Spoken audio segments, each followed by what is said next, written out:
আজ আমি আপনাদের একটা কাহিনী শোনাবো। এটা হলো একটা বিশাল আকার বট গাছের এবং একটি নিম গাছের গল্প।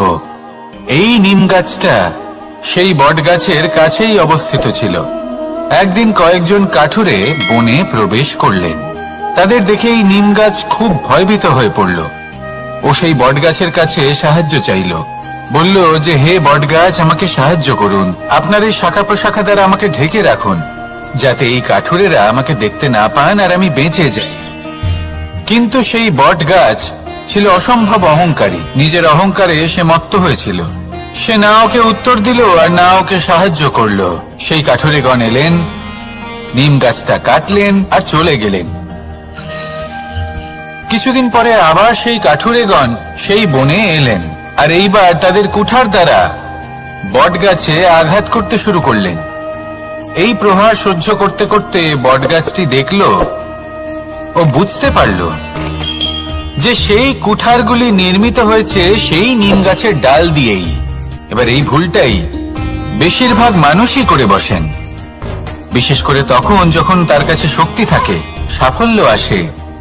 নিজের অহংকারে মত্ত হয়ে দুর্বল ব্যক্তিকে আঘাত করে, তাদের কষ্ট দেয়। কখনো এটা ভাবে না যে ভবিষ্যতে এরাই তাদের পতনের কারণ হতে পারে। তাই যদি আপনার কাছে শক্তি থাকে আর আপনি সাফল্য লাভ করতে থাকেন, তাহলে নিজেকে শান্ত করুন এবং এই অহংকারকে ত্যাগ করুন। যদি কেউ দুর্বল হয় তাহলে তাকে আঘাত করবেন না, তাকে কষ্ট দেবেন না, বরং তাকে সাহায্য করুন, পারলে তাকে রক্ষা করুন। আসুন আর আমার সাথে ভালোবেসে বলুন, রাধা রাধা। শ্রীরাম যখন সুগ্রীবের সাথে মাতা সীতাকে খোঁজার জন্য ভ্রমণ করছিলেন, তখন সুগ্রীবের ভৌগোলিক জ্ঞান দেখে শ্রীরাম হতবাক হয়ে গেলেন। তখন সুগ্রীব বললেন যে যখন বালির হাত থেকে উনি পালাচ্ছিলেন, নিজের প্রাণ বাঁচিয়ে পালাচ্ছিলেন, উনি তখন অনেক জায়গায় গেছিলেন, কিন্তু কোথাও যেন উনি যোগ্য আশ্রয় খুঁজে পাচ্ছিলেন না। বালি সুগ্রীবের প্রাণ হরণ করতে চাইছিল, ওকে শেষ করে দিতে চাইছিল, আর সুগ্রীব শুধু নিজের প্রাণ বাঁচিয়ে পালাতে চাইছিল। এক স্থান থেকে অন্য স্থানে, সেই স্থান থেকে আবার আরেক স্থানে। এই বিপদের সম্মুখীন হতে গিয়ে সুগ্রীবের ভৌগোলিক জ্ঞান বৃদ্ধি পেল। এর অর্থ বুঝলেন আপনি? যে জীবনে যখন সমস্যা আসে, জটিলতা আসে, সেটা দেখে আমরা ত্রস্ত হয়ে পড়ি, দুঃখী হয়ে পড়ি যে এমনটা আমার সাথে কেনই বা হচ্ছে। কিন্তু দুঃখী হওয়ার কোনো প্রয়োজন নেই, কারণ এই সমস্যা আমাদের কিছু শিক্ষা দেওয়ার জন্যই আসে। সেই শিক্ষা লাভ করা খুবই প্রয়োজনীয়।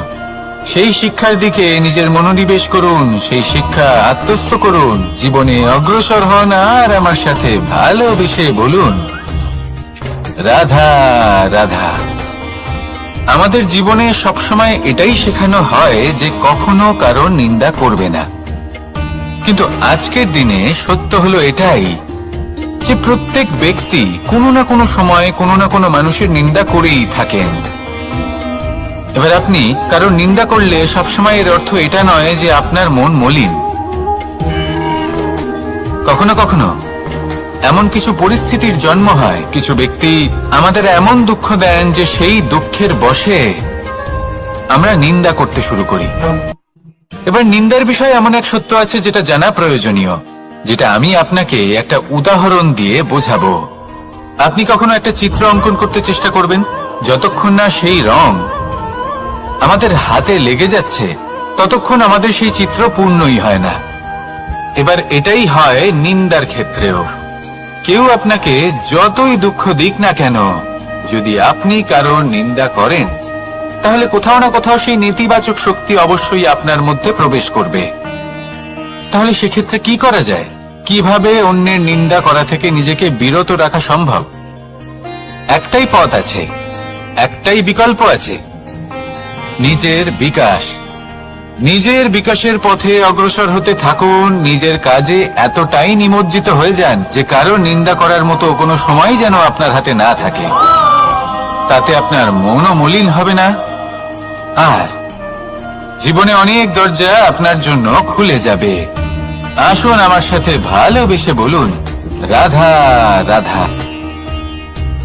অত্যন্ত শ্রেষ্ঠ একটা কথা আছে, যদি একটা দরজা বন্ধ হয় তাহলে ঈশ্বর নিজে আমাদের জন্য আরেকটা দরজা খুলে দেন।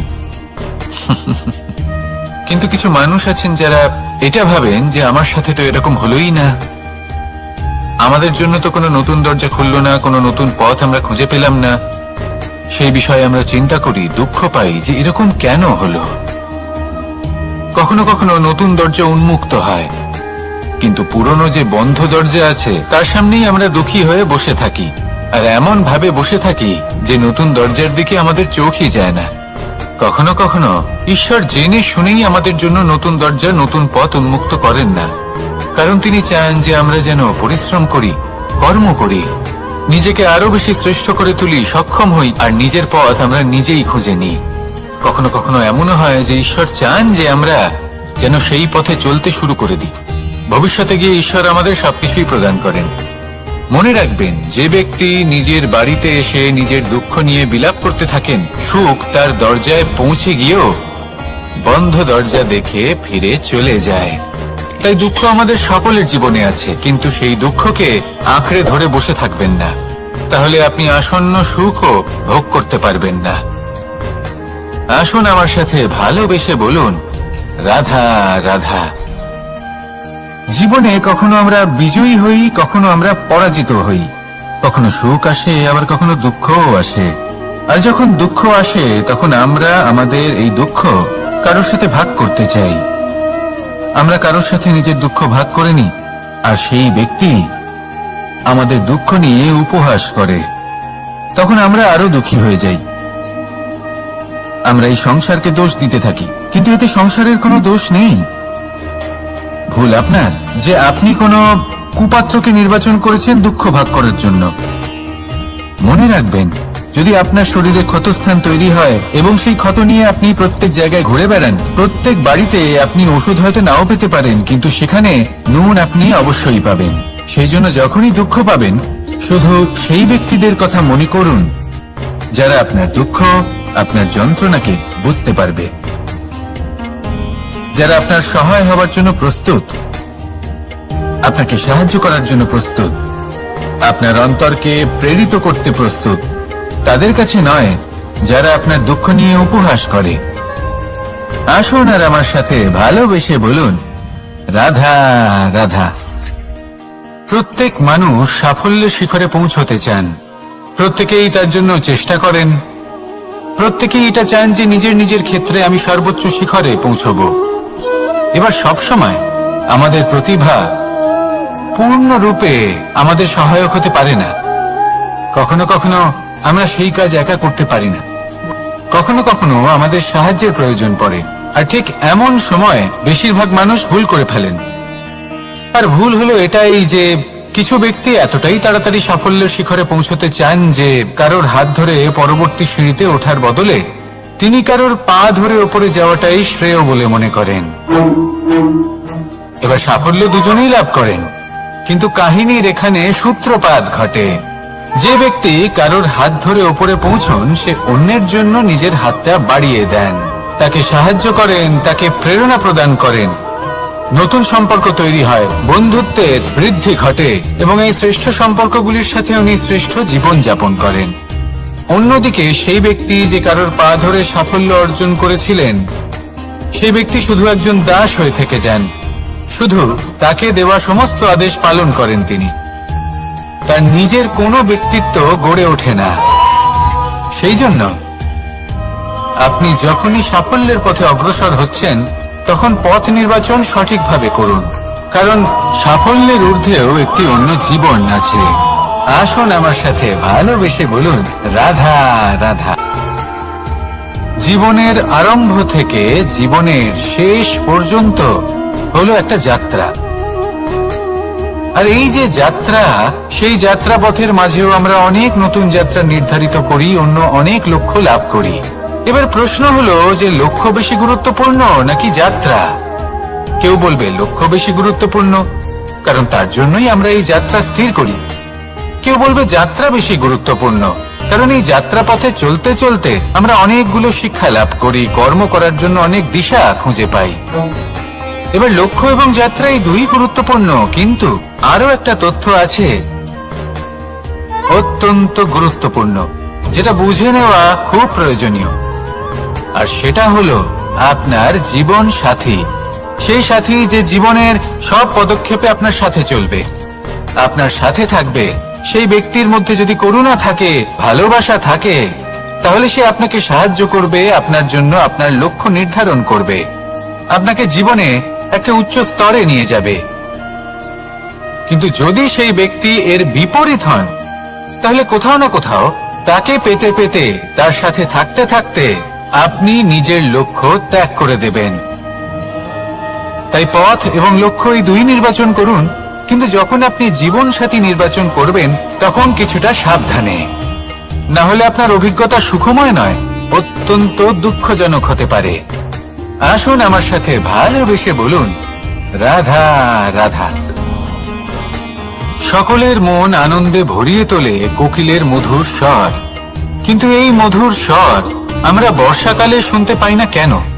তার কারণ কিন্তু এটা নয় যে বর্ষাকালে কোকিল অসুস্থ থাকে, তা নয়। কোকিল সিদ্ধান্ত নেয় নীরব থাকার, কিন্তু এই সিদ্ধান্ত কেন নেয়? তার কারণ হলো ব্যাঙ। বর্ষার ঋতুতে অনেক ছোট ছোট স্থানে জল জমে, আর সেই কারণে অনেক ব্যাঙের জন্ম হয়।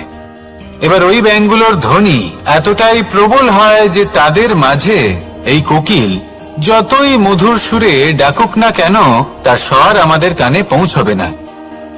সেই জন্য ও সিদ্ধান্ত নেয় চুপ থাকার। আর এটাই হলো আমাদের জীবনের শিক্ষণীয় বিষয়। আপনি যদি এমন কোথাও থাকেন যেখানে আপনার আশেপাশে মূর্খ মানুষ আছেন, তাহলে সেখানে চুপ করে থাকাই হলো সবথেকে শ্রেষ্ঠ সিদ্ধান্ত। কারণ ওই মূর্খদের চিৎকারের সামনে কেউ আপনার জ্ঞানের কথা বুঝতেই পারবে না। সেই জন্য সেখানে চুপ করে থাকুন। পরবর্তীতে গিয়ে যেমন এই ব্যাঙের ডাক, এটা শান্ত হবে আর তারপর থেমে যাবে, ঠিক তেমন মূর্খদের সময় একটা নির্দিষ্ট কালের পর গত হয়, আর তারপরে আসে বিবেকবানদের সময়, আপনার সময়। শুধু ধৈর্য ধরুন। আসুন আর আমার সাথে ভালোবেসে বলুন, রাধা রাধা।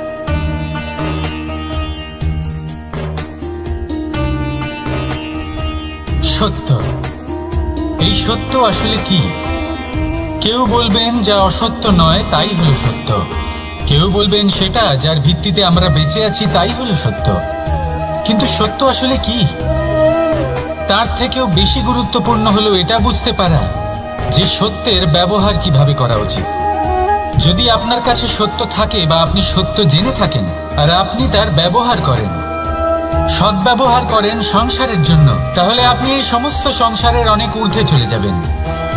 কিন্তু যদি আপনি সত্য জানেন আর তার দুর্ব্যবহার করেন, তাহলে আপনি সমস্ত সংসারের পক্ষে ক্ষতিকারক হয়ে উঠতে পারেন। তাই মনে রাখবেন, সত্য যতটাই কোমল, অর্ধ সত্য হলো ততটাই কঠোর।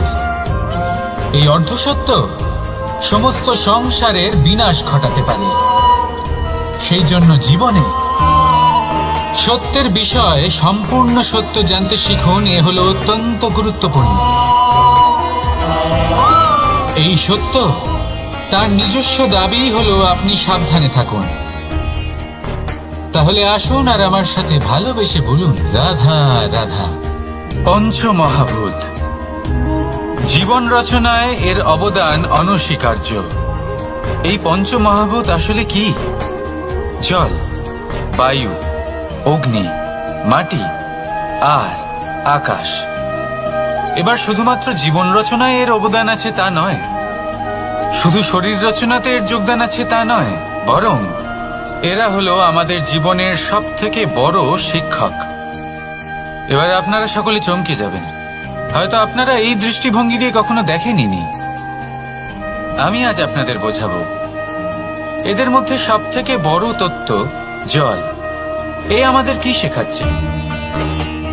এই জল, এর নামই হলো জল, কিন্তু এ কখনোই আমাদের জ্বালায় না, আমাদের জ্বলনের কারণ হয় না। তাহলে কি করে? আমাদের তৃষ্ণা মেটায়। আমাদের শীতলতা প্রদান করে, জীবন দান করে। এর দ্বারা আমরা কি শিক্ষা লাভ করি? যে আপনার উৎপত্তি যেখান থেকেই হোক না কেন, আপনি যেখানেই জন্মগ্রহণ করুন না কেন, আপনার কর্ম সর্বদা শ্রেষ্ঠ হওয়া উচিত। আপনি জলকে যে কোনো পাত্রে রাখুন না কেন, সে সেই অনুসারেই নিজের আকার ধারণ করে নেয়। এর দ্বারা আমরা কি শিক্ষা পাই? এই শিক্ষাই পাই যে যে কোনো পরিস্থিতিতেই নিজেদের মানিয়ে নিতে হবে, নিজেকে সেরকম করে নিতে হবে। যে দেশেই থাকি না কেন, যে স্থানেই থাকি না কেন, যে পরিস্থিতিতেই থাকি না কেন, যে ব্যক্তির সাথেই থাকি না কেন, আমাদের সুখময় হয়ে জীবন অতিবাহিত করা উচিত। দেখুন, আমাদের কত বড় একটা শিক্ষা দিল এই জল, যা আমরা কোনোদিন দেখতেই পাইনি। নিজেকে জলের মতোই করে তুলুন। সুখের ধারায় স্বাচ্ছন্দ্যে প্রবাহমান হতে থাকবেন আপনি। নিজের আকারকে ভেঙে ফেলুন, নিজের সীমা লঙ্ঘন করুন। আপনি অবশ্যই একদিন মহানুভবতা অনুভব করবেন। তাহলে আসুন আর আমার সাথে ভালোবেসে বলুন, রাধা রাধা।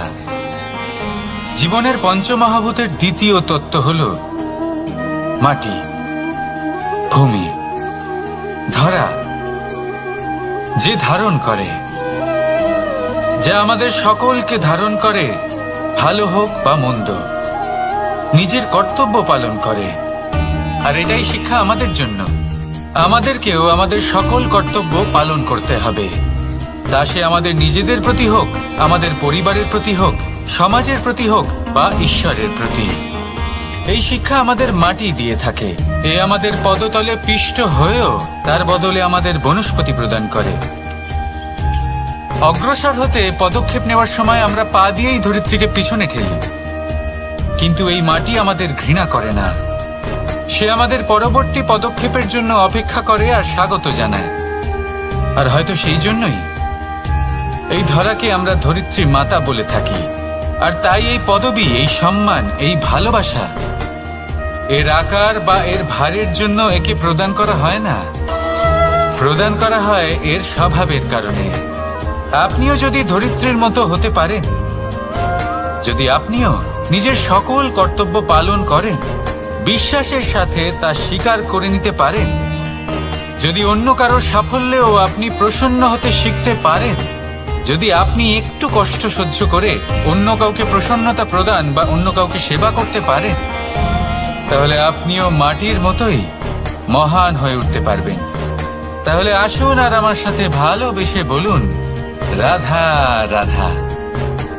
জীবনের পঞ্চমহাভূতের মধ্যে একটা তত্ত্ব হল বায়ু। বায়ু যাকে কিনা দেখা যায় না, বরং তাকে কিন্তু আমরা অনুভব করতে পারি। আর একে সব থেকে বেশি অনুভব করতে পারি তখন যখন বায়ু কম থাকে। বায়ু যদি লুপ্ত হয়ে যায়, তাহলে তখনই আমরা বুঝতে পারি যে বায়ু তো নেই, এ তো সমস্যার ব্যাপার। এবার এই বায়ু দ্বারা আমরা কি শিক্ষা পাই? এই বায়ু আমাদের এই শিক্ষা দেয় যে আমাদের কখনোই অহংকার করা উচিত নয়। আমরা সকলেই কখনো না কখনো চাই যে আমাদের শ্রেষ্ঠতা, আমাদের যোগ্যতা, আমাদের মাহাত্ম্য এই সংসার বুঝতে পারুক। আর নিজের মাহাত্ম্য প্রমাণ করার জন্য শক্তি দেখানোর কোনো প্রয়োজন নেই। কারণ যখন কোনো ব্যক্তি, এই সমাজ, এই সংসার আপনাকে নিজের থেকে দূরে করে দেবে, আপনার থেকে দূরে চলে যাবে, তখন আপনার মাহাত্ম্য কি তার আভাস সে নিজে থেকেই অবশ্যই পেয়ে যাবে। আপনার কিছুই করার প্রয়োজন নেই। বায়ুর মতো হয়ে উঠুন, বায়ু যার কিনা কোনো ভার নেই। কিন্তু যখন সময় আসে, যখন সে তুফানের রূপ নেয়, তখন অত্যন্ত বড় বড় বিধ্বংসী কাজ সে করে ফেলে। আর তখন এর শক্তির কোনো তুলনাই হয় না। বায়ু যে নিজের সঞ্চালন দ্বারা পৃথিবীকে প্রাণ দেয়, নিজের পরিবহন দ্বারা এই মেঘ সৃষ্টি করে, এই ধরিত্রীর তৃষ্ণা নিবারণ করে। বায়ুর মতো যদি আপনি হয়ে উঠতে পারেন, তাহলে হালকা হয়ে যাবেন, ওপরে উঠতে পারবেন এই সংসার, এই ভৌতিকতা, এই মোহ মায়া থেকে।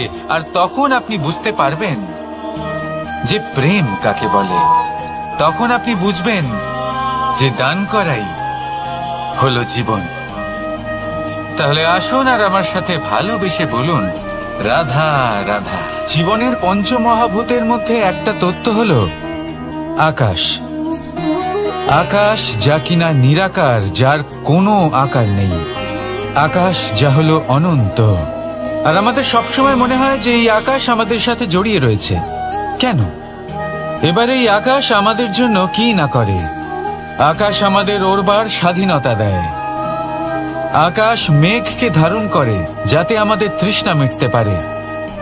এই আকাশ সূর্য এবং চন্দ্রকে তার যথাস্থান দেয় যাতে আমরা প্রকাশও পেতে পারি, আবার অন্ধকারও, যাতে আমাদের জীবনে সামঞ্জস্য বজায় থাকে। আকাশের থেকে অনেক কিছুই শেখার রয়েছে।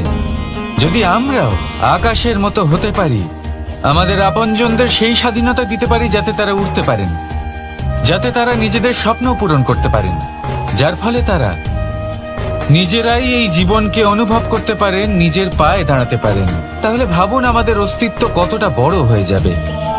যদি আপনি আকাশের মতো হতে পারেন, তাহলে আপনিও আকাশের মতোই অনন্ত হয়ে উঠবেন। তাহলে আসুন আর আমার সাথে ভালোবেসে বলুন, রাধা রাধা। পঞ্চমহাতত্ত্ব, পঞ্চমহাভূত, এদের বিষয়ে আমি আপনাদের সবকিছুই বলে দিয়েছি। কেন? এরা আমাদের জীবনের সব থেকে বড় শিক্ষক। আর এদের থেকে আমরা কি শিক্ষা পাই? নিশ্চিত রূপে এই পঞ্চমহাতত্ত্ব আমাদের দেহের নির্মাণ করে, কিন্তু একটা ষষ্ঠ মহাতত্ত্ব রয়েছে, এমন এক তত্ত্ব যার না কোনো ভার আছে, না কোনো পরিমাণ আছে, কিন্তু তা হলো অত্যন্ত গুরুত্বপূর্ণ, ভাবনা। কেউ একে আত্মা বলে, কেউ একে বিবেক বলে, কেউ একে প্রাণ বলে, আর কেউ বলে চেতনা। এবার এই চেতনা যখন পঞ্চমহাতত্ত্বের সাথে জুড়ে যায়, এক হয়ে যায়, তখন মানুষের জীবনের নির্মাণ হয়। এবার আপনার দেহের নির্মাণ জন্ম থেকেই পঞ্চমহাতত্ত্ব করে দেয়, কিন্তু এই ভাবনা, এই চেতনা, একে আপনি নিজেই এগিয়ে নিয়ে যেতে পারেন। একে দিশা দেখাতে হবে, এর বিকাশ আপনাকেই করতে হবে। কিভাবে? তা আপনার উপর নির্ভর করছে। আপনি এর সদ্ব্যবহারও করতে পারেন, দুর্ব্যবহারও করতে পারেন। এমন এক দিশা দিতে পারেন, এমন সদ্ব্যবহার করতে পারেন যে আপনি নিজেই কোনোদিন ভগবত গীতার জ্ঞান দিলেন। এমন দুর্ব্যবহার করতে পারেন, এমন দিশাও দিতে পারেন যে আপনি হয়তো শকুনের মতোই মহাভারত রচনা করলেন। এই চয়ন আপনারই। শুধু এই চেতনার শুদ্ধতার দিকে বিশেষ নজর রাখতে হবে। যদি এই চেতনা শুদ্ধ হয়, তাহলে প্রেম থাকবে, আর যদি এই চেতনা অশুদ্ধ হয়, তাহলে বিদ্বেষ হবে। আর আমার মতে সুখ এবং শান্তি প্রেমের দ্বারাই লাভ হবে, বিদ্বেষ দ্বারা নয়। তাহলে আসুন আর আমার সাথে ভালোবেসে বলুন, রাধা রাধা। জীবনের পঞ্চমহাতত্ত্বের মধ্যে পঞ্চম তত্ত্ব অগ্নি। অগ্নি যা জ্বালাতে সাহায্য করে, কিন্তু তা উত্তাপও প্রদান করে। নিশ্চিত রূপে অগ্নি আমাদের জ্বালিয়ে দিতে পারে, কিন্তু আপনি কি কখনো এটা ভেবে দেখেছেন যে আগুন, তাকে নিজেকে কতটা জ্বলতে হয়, তাকে নিজেকে কতটা তাপ সহ্য করতে হয়? ও নিজে জ্বলে আমাদের উত্তাপ প্রদান করার জন্য, ও নিজে জ্বলে আমাদের ঊর্জা দেবার জন্য, আমাদের আলো দেবার জন্য, অন্ধকারে পথ দেখানোর জন্য, শত্রুর সাথে মোকাবিলা করার জন্য আমাদের সাহায্য করে, নিজে জ্বলে। যখন আমরা কোনো দেবতার জন্য যজ্ঞ করি, তখন দেবতার ভোজন গ্রহণ করার নিমিত্ত হয় এই অগ্নি। কত কিছু ওকে সহ্য করতে হয় আমাদের এত কিছু দেবার জন্য। আপনিও আগুনের মতো হয়ে উঠুন, নিজে কষ্ট সহ্য করুন, অন্যকে সাহায্য করার জন্য, তাদের জীবন উদ্ধার করার জন্য, নিজের প্রিয়জনের জন্য, নিজের পরিবারের জন্য, নিজের মাতা পিতার জন্য, এই সমাজের জন্য।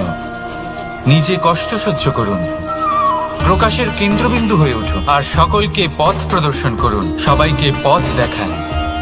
যেদিন আপনি আগুনের মতো হয়ে উঠবেন, সেই দিন ঠিক যেমন অগ্নিকে পুজো করা হয়, আপনিও সেইভাবে পূজনীয় হয়ে উঠবেন। যেমন সকল শুভকর্মে, সকল যজ্ঞে, সকল পুজোতে অগ্নিকে স্মরণ করা হয়, সেইভাবেই সকল শুভকর্মে আপনাকেও স্মরণ করা হবে। আর যেদিন আপনি এরকম হয়ে উঠবেন, সেই দিন জীবনের বাস্তব মর্ম কি আপনি তা বুঝতে পারবেন। তাহলে আসুন আর আমার সাথে ভালোবেসে বলুন, রাধা রাধা। আমি এখানে দ্বারকাতে, ও ওখানে বর্ষণাতে, তাও এত ভালোবাসা কি করে? এ কেমন সম্পর্ক? আমি তাদের একটা সহজ কথা বলতে চাই। আপনি কখনো আয়নার দিকে দেখেছেন? নিজের দুই চোখের দিকে তাকিয়ে জিজ্ঞাসা করুন, এই দুই চোখ একসাথে কেন বন্ধ হয়, একসাথে কেন খোলে, একসাথে কেন ঘুমোয়, একসাথে কেন কাঁদে? আজীবন কোনো এক মানুষের সাথে সম্পর্ক রাখা অবশ্যই সম্ভব, তাদের সাথে দেখা না করে। আমার আর রাধার ভালোবাসাও কিছুটা এরকমই, আর কিছুটা এরকমই হয় ভালোবাসা দুই নয়নের মতো, যারা কখনোই মিলিত হবে না, কিন্তু চিরকালের জন্য একসাথে জুড়ে থাকবে। এই অনুভূতি নিঃস্বার্থ হয়, আর এই নিঃস্বার্থ ভালোবাসা আপনাকে আনন্দের পথে অগ্রসর করে। জীবনে সবসময় নিঃস্বার্থভাবে ভালোবাসুন, শুধুমাত্র আনন্দই পাবেন। তাহলে আসুন আমার সাথে নিঃস্বার্থভাবে ভালোবেসে বলুন, রাধা রাধা। প্রেম সংসারের সব থেকে পবিত্র বন্ধন, কিন্তু সত্যি বলতে কি, এটা বন্ধনের থেকে মুক্তি, স্বতন্ত্রতা।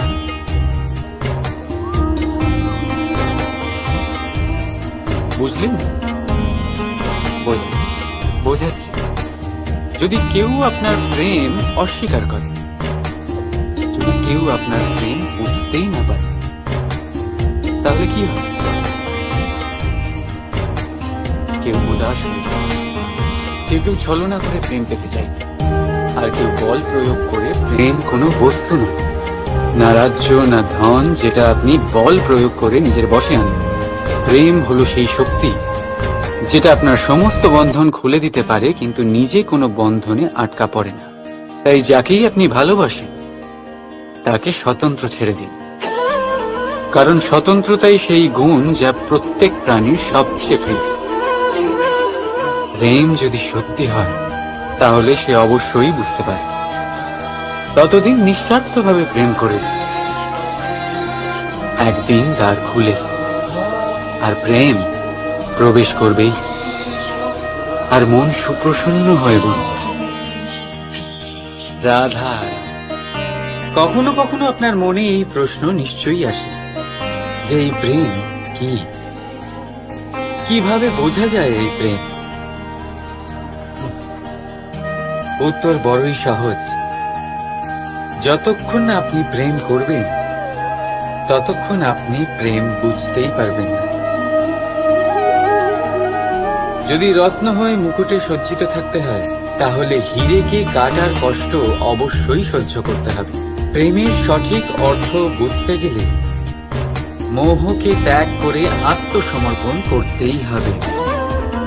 যে প্রেম কাউকে পাওয়ার জন্য করা হয়, সেই প্রেম প্রেম নয়, তা মোহ। তাই আত্মসমর্পণ করুন নিজেকে, নিজের অহংকারকে, নিজের অস্তিত্বকে, মোহকে, আর দেখবেন আপনার প্রেম স্বয়ং আপনার সাথে থাকবে।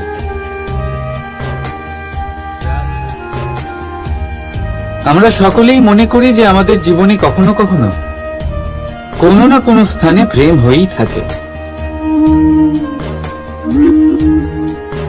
সেটা মাতা পিতার আর সন্তানের প্রেম হোক, জ্ঞানীর জ্ঞানের সাথে হোক, কোন শিল্পীর নিজের শিল্পের সাথে হোক, ইত্যাদি ইত্যাদি।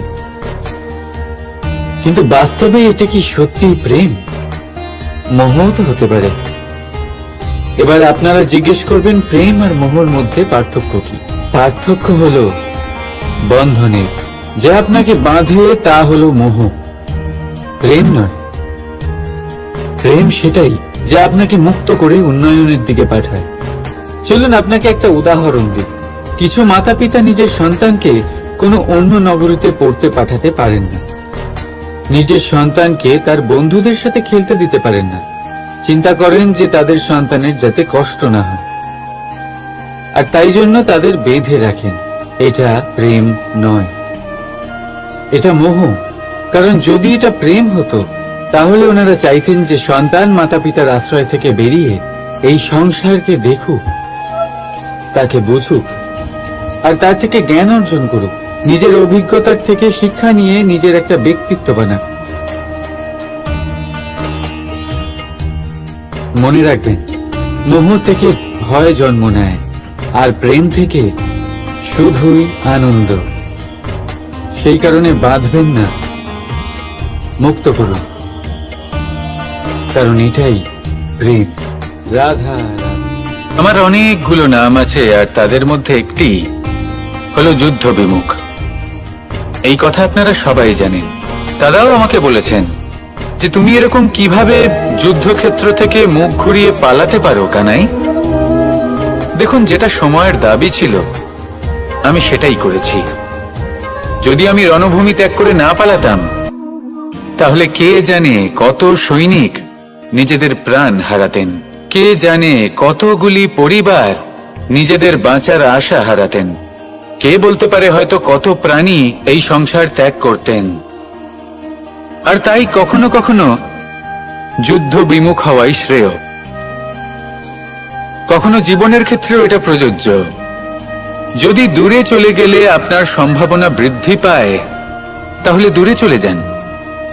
দূরে চলে যান সেই সকল ব্যক্তিদের থেকে যারা কথায় কথায় আপনাকে অপমান করেন, আপনার নিন্দা করেন, আপনাকে বাধা দেওয়ার চেষ্টা করেন, আপনাকে ছোট করেন।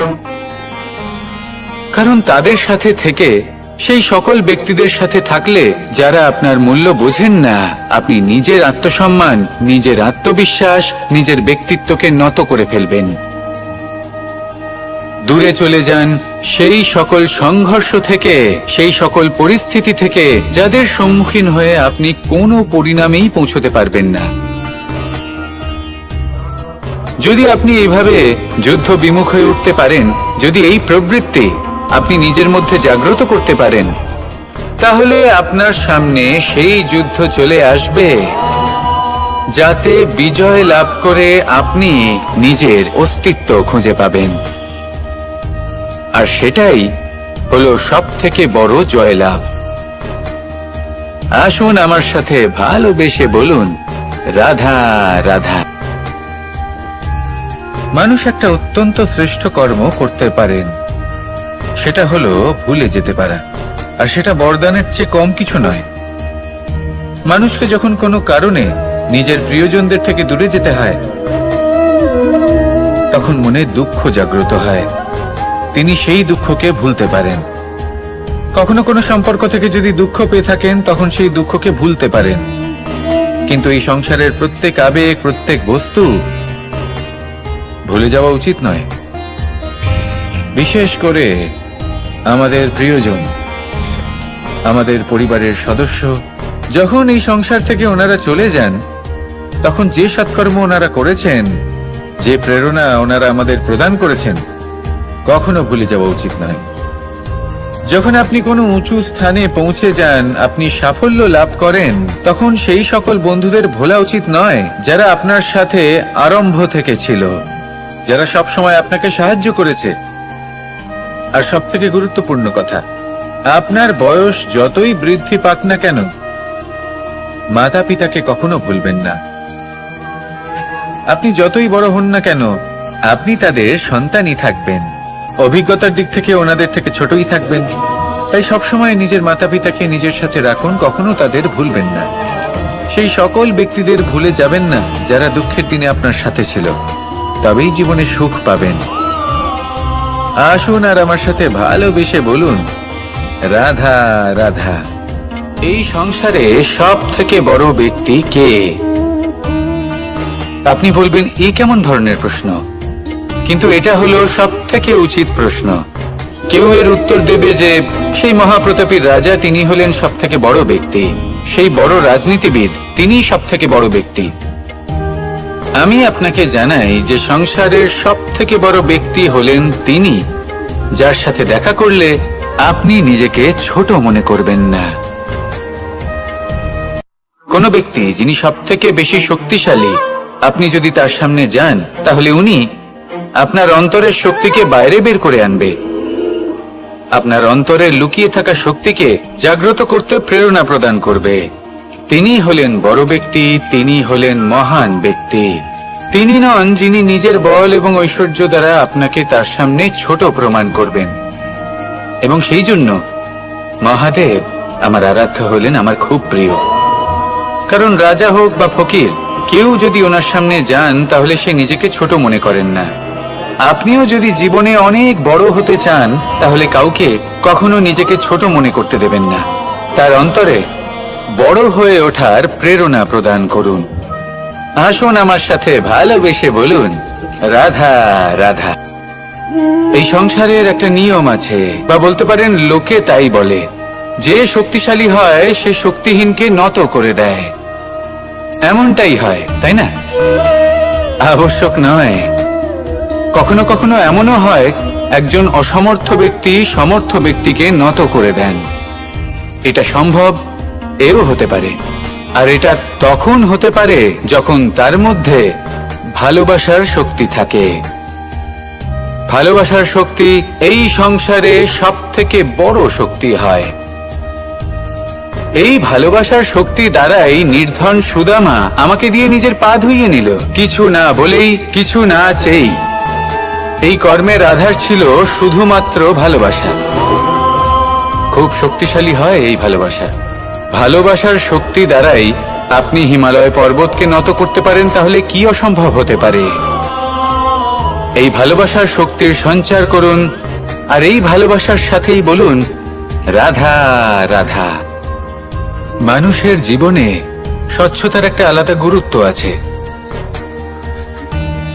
যদি আপনি নিজেকে স্বচ্ছ রাখেন তাহলে আপনার নিজেরও ভালো লাগবে, সামনের ব্যক্তিরও ভালো লাগবে, একটা অন্যরকম প্রভাব পড়বে। কিন্তু একজন শ্রেষ্ঠ ব্যক্তি কিভাবে হয়ে ওঠা সম্ভব? যার মধ্যে গুণ আছে, শিক্ষা আছে, শুভ চেতনা আছে, যিনি সৎকর্ম করেন। কিভাবে হব সেই ব্যক্তি যার মধ্যে জ্ঞান আছে?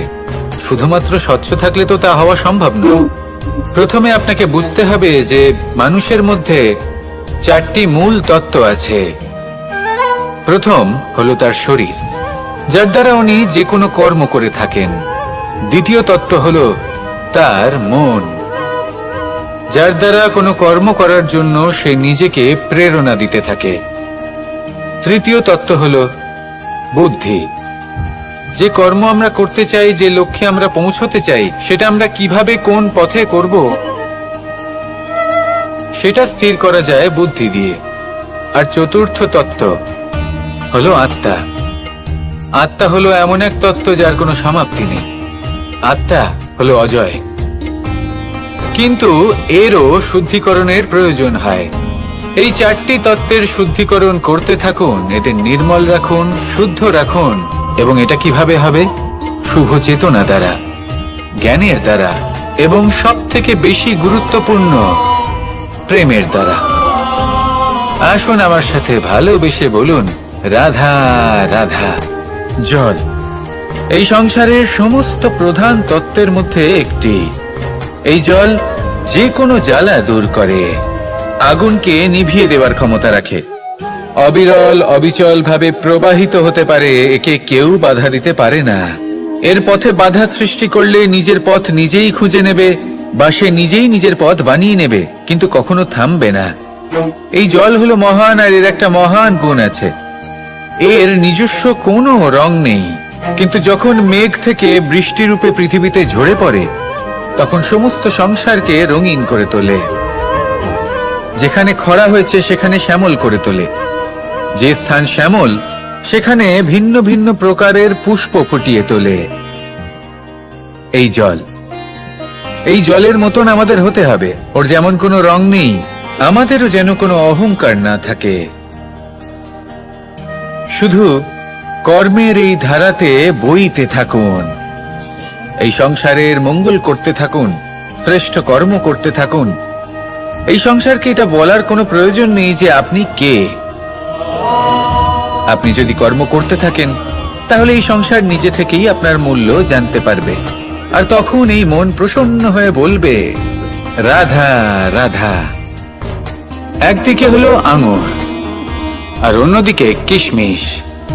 দেখতে গেলে এই দুটোই সবারই খুব প্রিয়, শিশু হোক, যুবক হোক, বা কোনো বৃদ্ধ ব্যক্তিই হোক না কেন।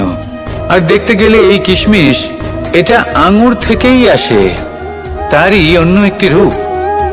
কিন্তু কখনো হাটে যান আর গিয়ে জিজ্ঞেস করুন যে এই কিশমিশ আর আঙুর, এই দুইয়ের মধ্যে অধিক মূল্য কার? আপনিও নিশ্চয়ই জানবেন যে কিশমিশের মূল্য আঙুরের থেকে অনেক গুণ বেশি। এবার এরকম কেন হয়? এর পেছনে কি কারণ থাকতে পারে? একদিকে হলো সেই আঙুর যা টাটকা অবস্থায় গাছ থেকে পেড়ে খাওয়া যায়, আর অন্যদিকে হলো কিশমিশ যাকে মাসের পর মাস রোদে ফেলে রাখা হয়। একদিকে আঙুর যা কিনা অত্যন্ত রসালো, আর কিশমিশে কোনো রসই নেই। একটি হলো অত্যন্ত কোমল এবং সুন্দর, অন্যটি অমসৃণ এবং তাতে বিন্দুমাত্র সৌন্দর্য নেই, তাও তার মূল্য বেশি।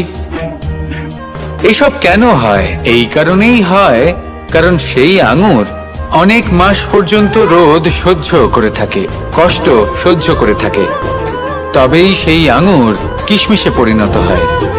এবার জীবনের কড়া রোদ যাকে সহ্য করতে হয়, তার সাথেও এটাই হয়ে থাকে।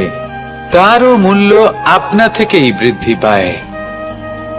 আপনার জীবনে আপনার গুণ, আপনার প্রতিভা, তা অত্যন্ত গুরুত্বপূর্ণ। কিন্তু যখন আপনি অভিজ্ঞতা লাভ করেন, তখনই সেই অভিজ্ঞতা আপনার গুণ এবং প্রতিভাকে আরো অনেক বেশি শ্রেষ্ঠ করে তোলে। তাই জীবনের কঠোর রোদের মধ্যেও দাঁড়িয়ে থাকাটা শিখে নিন, সাহসের সাথে কঠিন পরিস্থিতির সম্মুখীন হওয়াটা শিখে নিন। ঠিক এইভাবেই অভিজ্ঞতা লাভ করতে হয়, আর এই অভিজ্ঞতা আপনার মূল্য বৃদ্ধি করতেই থাকবে, করতেই থাকবে। আর তখন এই মন প্রসন্ন হয়ে বলবে, রাধা রাধা। যখন মানুষের মৃত্যু হয় তখন কি হয়? অনেক সংখ্যক মানুষ শোক পালন করতে চলে আসেন। যে ব্যক্তি মৃত্যু লাভ করেছেন তার অনেক বস্তু থাকে যেগুলো তার প্রিয়, যেগুলো তিনি ব্যবহার করেছেন। তার শয্যা, তার বস্ত্র, তার আভূষণ সবকিছু তার থেকে বিচ্ছিন্ন করা হয় এবং খালি হাতে তাকে শ্মশানের উদ্দেশ্যে রওনা করা হয়। আমি আপনাকে এই প্রশ্ন করতে চাই, আপনি এই সংসারে কি অর্জন করেছেন? ধন, সম্পত্তি, বস্ত্র, আভূষণ, এই সবকিছু যে আপনি অর্জন করেছেন, আপনার মৃত্যুর পরে তা আপনার থেকে দূর হয়ে যাবে। এর উত্তর হলো একটাই, আপনার কর্ম। শুধু সেটাই আছে যা একান্ত আপনার, আর শুধু সেটাই এই সংসার থেকে চলে যাওয়ার পরেও সংসারেই জীবিত থাকবে। যদি আপনি দুষ্কর্ম করেন, তাহলে এই সংসার আপনাকে একটি অনুচিত উদাহরণ হিসেবে মনে রাখবে যে এই ব্যক্তি খুব পাপী ছিল, অনুচিত কর্ম করতেন। যে পথে তিনি চলেছেন সেই পথে কারোর চলা উচিত নয়। সেখানেই যদি আপনি সৎকর্ম করেন, তাহলে সংসার চিরকাল এটাই বলবে যে খুব ভালো মানুষ ছিলেন, সবাইকে ভালোবাসতেন, সবাইকে সাহায্য করতেন, আমার খুব প্রিয় মানুষ ছিলেন। এটাই হলো শ্রেষ্ঠ কর্ম। সেই জন্য জীবনে শুধুমাত্র ধন, সম্পত্তি, আভূষণ এই সব অর্জন করতে গিয়ে নিজের মনোনিবেশ করবেন না। শ্রেষ্ঠ কর্ম করুন। সংসার থেকে চলে যাওয়ার পরেও এই কর্মই এই সংসারে আপনাকে জীবিত রাখবে। আসুন আমার সাথে ভালোবেসে বলুন, রাধা রাধা। আমরা সবাই সূর্যকে সম্মান করি, ওনাকে শ্রদ্ধা করি, ওনাকে পুজো করি। এই সূর্য আমাদের শক্তি প্রদান করেন, প্রকাশ প্রদান করেন। কখনো কখনো উষ্ণতা এতটাই বাড়িয়ে তোলেন, এতটাই তপ্ত করে তোলেন, আমাদের একথা মনে হয় যে আমাদের এই শরীর জ্বলে যাচ্ছে। তখনও আমরা বিরোধিতা করি না, তাকে কটু কথা শোনাই না, আমরা সসম্মানে তা গ্রহণ করি। কেন কেন করি? কারণ আমরা জানি যে সন্ধেবেলা যখন সূর্যাস্ত হবে, তখন শুধুমাত্র অন্ধকার বাকি থাকবে। ঠিক কিছুটা এরকমই হয় আমাদের মাতা পিতাও, যিনি আমাদের জন্ম দেন, আমাদের ভরণ পোষণ করেন, আমাদের বড় করেন, আমাদের প্রেম প্রদান করেন। কখনো কখনো তাদের মুখ থেকে কটু কথা নিঃসৃত হয়, আমাদের দুঃখ হয়, কিন্তু তখন আমাদের এটা বোঝা উচিত এগুলি নিঃসৃত হচ্ছে আমাদেরই মঙ্গলের জন্য। যেমন সূর্যদেব, উনিও উত্তাপ দিয়ে থাকেন আমাদেরই মঙ্গলের জন্য, যাতে ফসল পাকতে পারে। যাতে জল বাষ্প হয়ে মেঘ হতে পারে, বৃষ্টি হতে পারে, আর এই সংসারে নিরন্তর জলের প্রবাহ থাকে। আমাদের মাতা পিতা, তাদের কঠোর আচরণ, তাদের কঠোর অনুশাসনের পেছনে লুকিয়ে থাকে ওনাদের ভালোবাসা। আমাদের তা বুঝতে হবে, সসম্মানে ওনাদের গ্রহণ করতে হবে। কারণ ঠিক সূর্যাস্তের পরে যেমন চতুর্দিক অন্ধকারচ্ছন্ন হয়ে যায়, তেমনি আমাদের জীবন থেকে যখন আমাদের মাতা পিতা চলে যায়, তখন আমাদের জীবনেও শুধু এবং শুধুমাত্র অন্ধকারই ছেয়ে থাকে। সেই জন্য নিজের মাতা পিতাকে সম্মান করুন, ওনাদের ভালোবাসা প্রদান করুন। এই মন আর এই জীবন প্রসন্ন হয়ে বলবে রাধা রাধা। পরিস্থিতি কখনো এটা ভালো থাকে, আবার কখনো মন্দ হয়ে যায়। কখনো এই পরিস্থিতি আমাদের পক্ষে থাকে, আর কখনো এই পরিস্থিতি অনুযায়ী আমাদের চলতে হয়। কোনো বিকল্প থাকে না। কিন্তু যখনই এই পরিস্থিতি খারাপ হয়ে যায়, তখন কি করা উচিত সেই প্রশ্ন মনে জেগে ওঠে। পরিস্থিতি যখন প্রতিকূল হয়, তখন আমরা কিছু হারালে তা হারিয়ে ফেলি, ঠিক আছে, কিন্তু যা বাকি আছে সেটা আমরা আগলে রাখতে পারি। পরিস্থিতিকে সামলে রাখার চেষ্টা আমরা অবশ্যই করতে পারি, শুধু সেটুকুই আমাদের হাতে রয়েছে। কিন্তু এর থেকেও বড় সমস্যা আছে, অহংকার। কখন প্রবেশ করে আমরা জানতেও পারি না। এই অহংকার আপনাকে বুঝতেও দেবে না যে আপনি সত্যি কিছু হারিয়েছেন। আপনার কিছুই যাবে আসবে না। দেখতে গেলে আকাশের সূর্য নিজের প্রকাশ হারিয়ে ফেলে যখন অন্ধকার ঘনিয়ে আসে। তাহলে আমরা কে হই? ওনার সামনে তো কিছুই নই। এই অহংকার আমাদের দমন করতেই হবে। এটা বিশ্বাস করতে হবে যে এই সমগ্র সৃষ্টিতে আমরা শুধুমাত্র একটা কণা, তার থেকে বেশি আর কিছুই নয়। বিশ্বাস করতে হবে যে আমরা ততটাও বড় নই যে কখনোই কিছুই হারাবো না। এবার যেদিন এই জ্ঞান আপনি আত্মস্থ করে নিজের আচরণ পাল্টাবেন, মনে রাখবেন সেই দিনই অহংকারকে দমন করতে আপনি পথে অগ্রসর হয়ে পড়েছেন। এই অহংকারকে দমন করুন আর আমার সাথে ভালোবেসে বলুন রাধা রাধা। আমি দ্বারকাধীশ এবং আমার সভাতে বিভিন্ন সময় বিভিন্ন ধরনের মানুষ আসেন, নিজেদের দাবি নিয়ে, নিজেদের ইচ্ছে নিয়ে। কখনো কেউ ভোজন চান, আবার কখনো কেউ ওষুধ, কখনো কেউ বস্তু চান, কেউ আবার চান বস্ত্র। কারোর জ্ঞান চাই, কারোর ধন চাই, আবার কারোর বাসস্থান। অনেক সময় আমি এই অনুরোধ, এই ইচ্ছে পূর্ণ করি না। এবার আপনি এটা ভাবতেই পারেন যে কৃষ্ণ তো তাহলে লোভী, ওর কাছে তো সবকিছুই রয়েছে, তারপরেও সে নিজের প্রজার ইচ্ছে পূর্ণ করে না, তাদের সমস্যাগুলি বুঝতে পারে না, তাদের সুখ স্বাচ্ছন্দ্য প্রদান করে না। আসল সত্য হলো এটাই যে কোনো সবল ব্যক্তি, যে কোনো গৃহস্থ ব্যক্তি যে কাজ করতে সক্ষম, তার পরিশ্রম দ্বারাই নিজের প্রয়োজনগুলি এবং ইচ্ছেগুলি পূরণ করা উচিত। এটা অত্যন্ত প্রয়োজনীয়। আর এগুলো তিনি করতে পারেন শিল্প, ব্যবসা, আচরণ অথবা জ্ঞানের ভিত্তিতে। এই পথে চলতে হবে, পরিশ্রম করতে হবে, তবেই সে কিছু অর্জন করতে পারবে। এবার এমন কোনো ব্যক্তি যার এই সব কিছুতে কোনো রুচি নেই, যে কিছুই করতে চায় না, সে কিছুই অর্জন করতে পারবে না।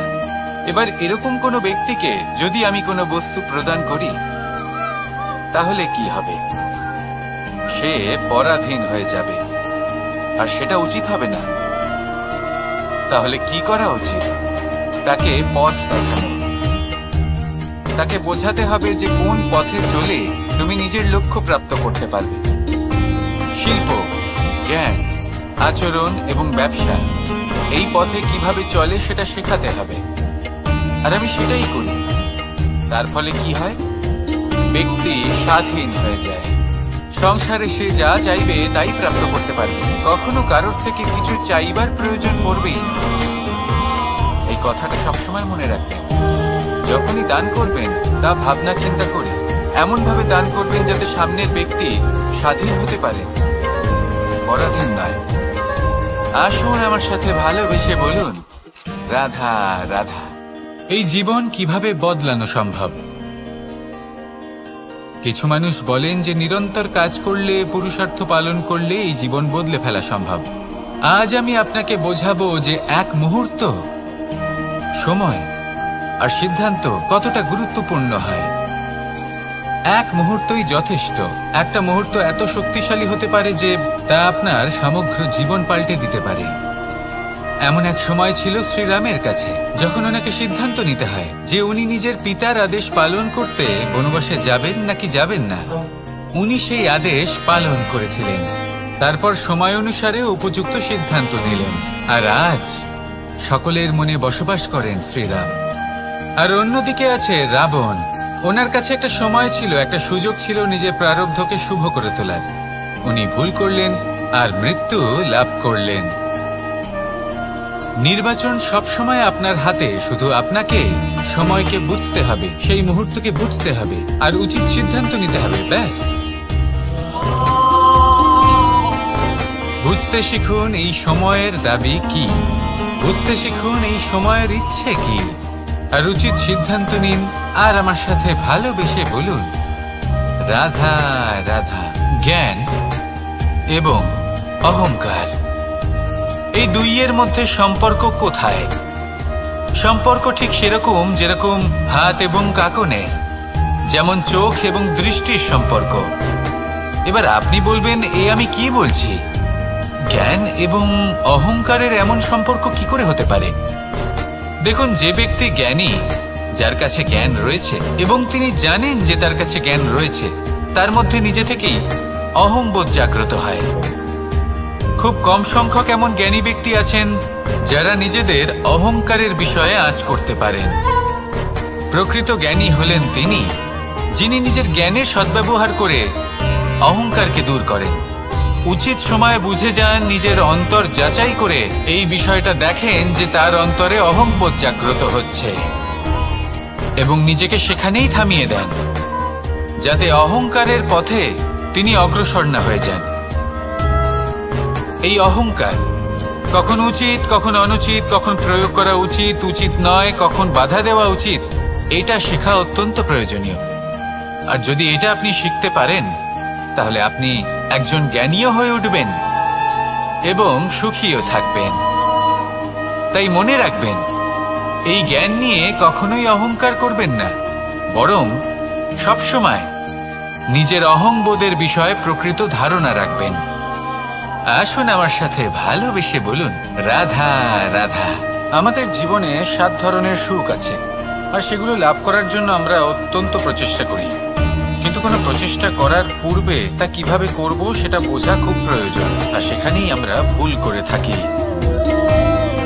যে কাজটা আমাদের পরে করা উচিত সেটাই আমরা আগে করে বসি। আপনাকে স্পষ্ট করে বোঝাই, প্রত্যেক সুখের সাথে 2টি ক্রিয়া জড়িত থাকে। এবার যখন আমরা ধনের কথা বলি, তখনও 2টি ক্রিয়া জুড়ে থাকে।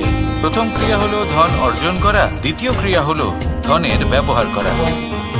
আর জীবনে ধনের ব্যবহার করার পূর্বে ধন কিভাবে অর্জন করতে হয় তা শেখা অত্যন্ত প্রয়োজনীয়। আমরা মন্দিরে যাই, ভগবানের আরাধনা করি, তার জন্য পুজো করি, ওনাকে প্রসন্ন করতে চাই, কিন্তু তার আগে ভগবানের ওপর আস্থা রাখা প্রয়োজনীয়। যদি আপনার অটল বিশ্বাস থাকে, তবেই আপনি প্রকৃত ভক্ত হয়ে উঠতে পারবেন।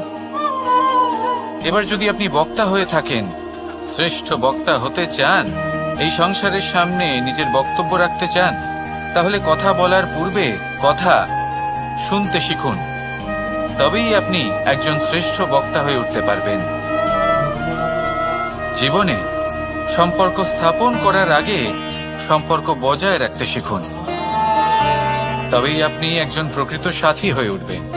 জীবনে পরাজয় মানার পূর্বে বিজয়ী হওয়ার চেষ্টা কিভাবে করতে হয় সেটা শিখুন, তবেই আপনি একজন নিপুণ ব্যক্তি হয়ে উঠবেন। অন্তিম এবং সবথেকে গুরুত্বপূর্ণ কথা, জীবনে ভালোবাসা লাভ করার পূর্বে ভালোবাসা প্রদান করতে শিখুন, তবেই আপনি একজন প্রকৃত প্রেমী হয়ে উঠবেন। আসুন আমার সাথে ভালোবেসে বলুন, রাধা রাধা। এই সংসারের সবথেকে বড় যুদ্ধ কোনটা? দেবসুরের যুদ্ধ যা অনেক বছর ধরে চলেছিল, নাকি রাম রাবণের যুদ্ধ, নাকি মহাভারত? না, সংসারের সব থেকে বড় যুদ্ধ হলো সেইটা যা নিজের সাথে লড়া হয়, নিজের মনের সাথে লড়া হয়, নিজের অন্তরের সাথে লড়া হয়। এটাই সব থেকে বড় যুদ্ধ। এবার নিজেই দেখুন আপনার সব থেকে বড় শত্রুকে। আপনার স্বার্থ, আপনার কামনাগুলি, আপনার অহংকারগুলি, যা আপনাকেই নষ্ট করে দেয়। যদি এদের ওপর আপনি বিজয় লাভ করতে পারেন, তাহলে ধরে নিন এই সংসারে সবার উপরে আপনি বিজয় লাভ করতে পারবেন। এই সংসারে কেউ আপনাকে পরাজিত করতে পারবে না। কিন্তু তার জন্য প্রয়োজন অনুভূতির। অনুভূতি ভালোবাসার, অনুভূতি অনুপ্রেরণার। যে ব্যক্তি ভালোবাসতে পারেন এবং প্রেরণা দিতে পারেন, তিনি চিরকাল জয় লাভ করতে পারেন। নিজের কাছে ভালোবাসার এক অস্ত্র রাখুন আর প্রেরণার এক ঢাল। জীবনে কেউ আপনাকে পরাজিত করতে পারবে না। আসুন আর আমার সাথে ভালোবেসে বলুন, রাধা রাধা। সৌন্দর্য। মানুষ নিজের সৌন্দর্যের বিষয়ে কতটা ভাবে, চায় যে সে সব থেকে বেশি রূপবান হবে, সব থেকে বেশি সুন্দর হবে। কিন্তু সৌন্দর্যের পরিভাষা কি তা কি সে জানে? কোনো মাকে জিজ্ঞেস করুন, ওনার জন্য সৌন্দর্যের পরিভাষা ওনার সন্তান। কোনো ভক্তকে জিজ্ঞেস করুন, ওনার জন্য সৌন্দর্যের পরিভাষা ওনার ভগবান। শ্রীরামকে জিজ্ঞেস করুন, ওনার জন্য সৌন্দর্যের পরিভাষা হলো হনুমান। ভাঙা হানু, ফুলে যাওয়া মুখ, দেখতে গেলে উনি বানর, লম্বা লেজ, এত নিরীহ যে ওনাকে অমূল্য মালা দিলে সেটা ছিঁড়ে তার ভেতরে শ্রীরামকে খুঁজছিলেন। কিন্তু ওনার ভাবনা কত সুন্দর। উনি এটা বিশ্বাস করেন যে সংসারের যতই মূল্যবান জিনিস দিয়ে এই মালা তৈরি করা হোক না কেন, যদি এর মধ্যে শ্রীরাম না থাকেন তাহলে এর মধ্যে কোনো অর্থ নেই। সৌন্দর্য রূপে নয়, ভাবনায় নিহিত থাকে। যদি আপনি সৌন্দর্য প্রাপ্ত করতে চান তাহলে তা কর্মে নিয়ে আসুন, ভাবনায় এবং বিচারে নিয়ে আসুন। এই সৌন্দর্য আপনার সাথেই থাকবে। যদি আপনি সৌন্দর্যকে রূপের মধ্যে খোঁজেন তাহলে কিছুক্ষণের জন্য পাবেন, সেই সৌন্দর্য সময়ের সাথে হারিয়ে যাবে। সৌন্দর্য যদি পেতে চান, খুঁজতেই চান, তাহলে হৃদয় খুঁজুন, কর্মে খুঁজুন। মন প্রসন্ন হয়ে বলবে, রাধা রাধা। এই সংসারে মানুষ জন্মগ্রহণ করেন, বড় হতে থাকেন, পুরুষার্থ লাভ করেন, অর্জন করেন। অর্জন করা আসলে কি? বেশিরভাগ মানুষ বলেন অর্জন করা অর্থাৎ ধন সম্পত্তি অর্জন করা। আর কি অর্জন করা যায়? আর কি লাভ করা যায়? আসল প্রশ্ন হলো এটাই যে কি এমন আছে যা বাস্তব রূপে অর্জন করার যোগ্য। তা হলো ব্যবহার, জ্ঞান এবং সন্তোষ। কেন? কারণ আপনি যখন এই সংসার ছেড়ে চলে যাবেন তখন আপনার ধন সম্পত্তি আপনাকে বিদায় জানাতে আসবে না। আপনাকে বিদায় জানাতে আসবে আপনার আপনজন, যাদের সাথে আপনার সুসম্পর্ক ছিল। সমগ্র সংসারে সহস্র মানুষ ধন অর্জন করে থাকেন। শ্রেষ্ঠ মানুষ হলেন তিনি যিনি ব্যবহার, জ্ঞান এবং সন্তোষ অর্জন করে থাকেন, একে সকলের মধ্যে বিতরণ করেন।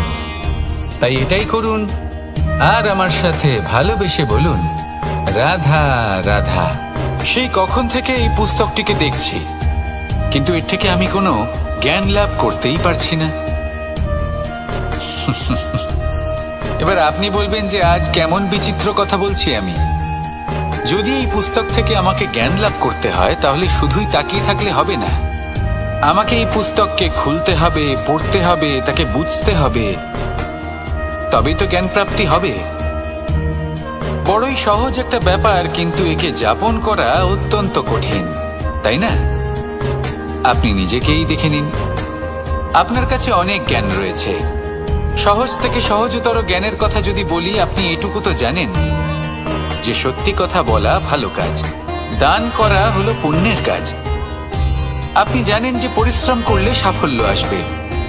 এই জ্ঞান তো আমাদের কাছে রয়েছে, এমন অনেক জ্ঞান আমাদের কাছে রয়েছে। কিন্তু আলস্যের কারণে, অবহেলা করে আমরা শুধু এই জ্ঞান প্রয়োগ করতে পারি না, এই জ্ঞান যাপন করতে পারি না, একে আচরণে প্রয়োগ করতে পারি না, সেই জন্য দুঃখী হয়ে যাই। তাই আপনার কাছে যা যা জ্ঞান আছে, যা যা জ্ঞান আপনি লাভ করেছেন, সেই জ্ঞান যাপন করা শুরু করুন, জীবনে প্রয়োগ করতে শুরু করুন। এই মন প্রত্যেকটি মুহূর্তে প্রসন্ন থাকবে, আর লক্ষ্যপ্রাপ্ত করে এই মন বলবে, রাধা রাধা। একটা জলের ফোঁটাকে ফোঁটা নামে সম্বোধন করা হয়। অনেক ফোঁটা একত্রিত হলে সাগরের রূপ ধারণ করে। শুধু একটা পাতাকে পাতা বলা হয়, অন্য অনেক পাতার সাথে একত্রিত হলে তা গ্রন্থের রূপ ধারণ করে। একটা মাত্র সুতো অন্য সুতোর সাথে মিলিত হলে বস্ত্রের রূপ ধারণ করে। অনেক সংখ্যক ইট একত্রিত হলে মহলের রূপ ধারণ করে। সৈন্যরা একত্রিত হলে সৈন্যদল তৈরি হতে পারে। এটা হলো শক্তি সংগঠনের, এটাই হলো শক্তি একতার। তা সে বনস্পতি হোক বা কোনো ব্যক্তি হোক, কোনো মনোভাবই হোক, যদি একা থাকে তাহলে দুর্বল হয়ে পড়বে। যদি সংগঠিত থাকে তাহলে শক্তিও বাড়বে আর আপনাকে সামনে এগিয়েও নিয়ে যাবে। তাই এই একতায় বিশ্বাস রাখুন আর আমার সাথে ভালোবেসে বলুন, রাধা রাধা। এমন কিছু রয়েছে মানুষের মনে, তাদের জীবনে, এমন এক আবেগ যা সর্বজন বিদিত, যা সবাই জানেন যে উপস্থিত আছে। সেটাকে আমরা সমস্যা বলে থাকি। এমনিতে আমরা সকলেই জানি যে এমন কোনো গৃহ নেই যেখানে মৃত্যুর ছায়া পড়েনি, এমন কোনো বৃক্ষ নেই যার দ্বারা ওষুধ তৈরি সম্ভব নয়, এমন কোনো অন্ন নেই যা সময়ের সাথে বিষ বা অমৃতে পরিণত হতে পারে। এবার এই সমস্যাগুলি কোনো ব্যক্তির জন্য সমস্যা হতে পারে, কিন্তু নিজে থেকে এরা কোনো সমস্যাই নয়। এরা আসে আমাদের সাহায্য করতে, আমাদের কিছু শেখাতে। আপনি নিজেই দেখুন, পর্বতের শিখর থেকে কোনো এক পাখি পড়ে গিয়ে নিজের প্রাণ ত্যাগ করলো। সেটা কখন সম্ভব? যখন সেই পাখি ওড়ার চেষ্টাই করে না। তখন যখন কোনো ব্যক্তি জলে পড়ে যান এবং ডুবে গিয়ে নিজের প্রাণ হারান, এর সম্ভাবনা কখন বেশি থাকে? যখন সেই ব্যক্তি সাঁতার কাটার চেষ্টাই করেন না। তখন এই সমস্যা প্রত্যেকের জীবনে থাকবেই, কিন্তু এটা মনে রাখা প্রয়োজনীয় যে কোনো সমস্যা পরিস্থিতির কারণে সমস্যা হয়ে ওঠে না। এই পরিস্থিতি যখন আমাদের সামনে আসে, আমাদের তা কঠিন মনে হয়, আমরা নতমস্তক হয়ে পড়ি, ভয়ভীত হয়ে পড়ি, তার সম্মুখীন হতে পারি না। তখন তা সমস্যার রূপ নেয়। দৃঢ় হয়ে দাঁড়িয়ে থাকুন সাহসের সাথে, এই পরিস্থিতিগুলির সম্মুখীন হন, দেখবেন সমস্যা কখন সাফল্যে পরিণত হবে আপনি জানতেই পারবেন না। আসুন আমার সাথে ভালোবেসে বলুন, রাধা রাধা। এই সংসারে কখনো কোনো ব্যক্তিকে তার বাইরের পোশাক দেখে বিচার করার চেষ্টা করবেন না, এটা খুব বড় ভুল করবেন। যেমন আমরা জীবনে অনেক সময় এমন করি, ধরুন কোথাও একটা গাছ দেখলাম, খুব বিশাল আকারের একটা গাছ, যেটা মাটির থেকে অনেক উঁচুতে পৌঁছে গেছে, যার বিশাল শাখা আছে। সেগুলো দেখে আমরা ভাবি যে এই গাছে হয়তো কত সুস্বাদু ফল আছে, আমরা সেই গাছের পরিচর্যা করতে থাকি। আবার অন্যদিকে হলো একটি তৃণ, যেটা মাটি থেকে কিছুটা উঁচুতে পৌঁছেছে, কিন্তু সেই তৃণর নিচে, মাটির নিচে অত্যন্ত সুস্বাদু ফল বা সবজি জন্ম নেয়, যা আমাদের স্বাস্থ্যের পক্ষে অত্যন্ত উপকারী। সেই জন্য কখনো আবরণ দেখে কাউকে বিচার করতে চেষ্টা করবেন না। তার বদলে এটা বোঝার চেষ্টা করুন যে আপনার সামনে যে ব্যক্তি আছে বা বস্তু আছে, তার বিশেষত্ব কি। যদি এই বিশেষত্ব বোঝার ক্ষমতা আপনি অর্জন করেন, যদি এই শিল্প আপনি নিজের ভেতরে জাগ্রত করেন, তাহলে এই সংসারে বিশেষত্ব কি সেটা আপনি জানতে পারবেন। আর এই সমস্ত খেলা দৃষ্টি থেকে নয়, দৃষ্টিভঙ্গি থেকে জন্ম নেয়। দৃষ্টিভঙ্গি সবসময় শুভ রাখুন আর আমার সাথে ভালোবেসে বলুন, রাধা রাধা। জীবনের এই পথে এগোতে এগোতে আমরা কোথাও থেমে যাই, আমরা জানি না কেন। আমরা চেষ্টা করি যেন আমরা সামনে এগোতে পারি, কিন্তু এরকম হয় না। কি কারণ হতে পারে? আসুন আমি আপনাকে বোঝাই। মনে করুন আপনি কোনো রাস্তায় হাঁটছেন, আপনার পা মুচকে গেল, আপনি পায়ে আঘাত পেলেন। এখন এই আঘাত যদি আপনাকে পথ চলতে বাধা দেয়, তখন আপনি থেমে যান। যদি আপনার ভাবনা চিন্তা ক্ষুদ্র হয়, তাহলে আপনি জীবনে কখনোই এগোতে পারবেন না। ভেঙে যাওয়া কলম দিয়ে আপনি কখনো চিঠি লিখতে পারবেন না। ঠিক সেইভাবেই যদি আপনার মনে অন্যের জন্য হিংসা থাকে, তাহলে আপনি আপনার নিজের ভাগ্য লিখতেই পারবেন না। কাজের প্রতি আলস্য আপনাকে কখনো ধনী হতে দেবেই না, আর ধনের প্রতি লোভ তা আপনাকে কখনো মহান হতে দেবে না। ছোট একটা কথা, কিন্তু এ হলো অত্যন্ত গুরুত্বপূর্ণ। ভাবনা চিন্তা অবশ্যই করুন, আর বোঝার চেষ্টা করুন সেটা যা আপনি বুঝতে চান। হতে পারে আপনি এমন কোনো পথ খুঁজে পেলেন যার ফলে আপনি কোনো খারাপ পথে যেতে যেতে থেমে গেলেন, বা আপনি এমন কোনো অর্থ খুঁজে পেলেন যা আপনাকে মহান হবার পথে অগ্রসর করে দিল। রাধা রাধা। অহংকার এ হলো ছোট একটা শব্দ, কিন্তু এর প্রভাব অত্যন্ত বৃহৎ হয়ে থাকে। আর সব থেকে বড় সমস্যা হলো মানুষ আজ অবধি বুঝতেই পারেনি যে এই অহংকারের বাস্তব রূপ কিরকম। কেউ একে গর্বের নাম দেন, কেউ একে আত্মসম্মানের নাম দিয়ে থাকেন, এবং কোথাও একটা এমন সময় চলে আসে যখন সময় এই অহংকারকে ভেঙে খান খান করে দেয়। আর তখন না গর্ব আপনাকে বাঁচাতে পারে, না আপনার আত্মসম্মান। এখন যদি আপনাকে উদাহরণ দিই, তাহলে যেখানে আপনি বসে আছেন সেই ঘরেই ওপরে তাকান, সেই ছাদের দিকে। যদি এই ছাদ অহংকার করতে থাকে যে দেখো আমি তো সব থেকে উঁচু জায়গায় আছি, আমার চেয়ে ওপরে আর কেউ নেই, আমি এই ঘরে থাকা সমস্ত ব্যক্তিকে ছায়া প্রদান করি, যদি এই অহংকার এসে যায় তাহলে কি?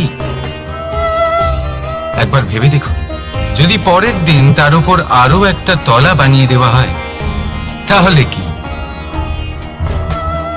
এই ছাদ যার নিজের উঁচু হবার অহংকার ছিল, যে সব থেকে ওপরে ছিল, সে এবার পায়ের তলায় চলে এসছে। এটাই হয়ে থাকে। মনে কখনোই অহংকার পোষণ করবেন না। যদি মনের মধ্যে কিছু রাখতে চান, তাহলে প্রেমের ভাব রাখুন, স্নেহ রাখুন। এই অহংকারকে আপনি যা ইচ্ছে নাম দিন, গর্ব হোক, আত্মসম্মান হোক, এর দ্বারা আপনার কোনোভাবেই কোনো লাভ হবে না।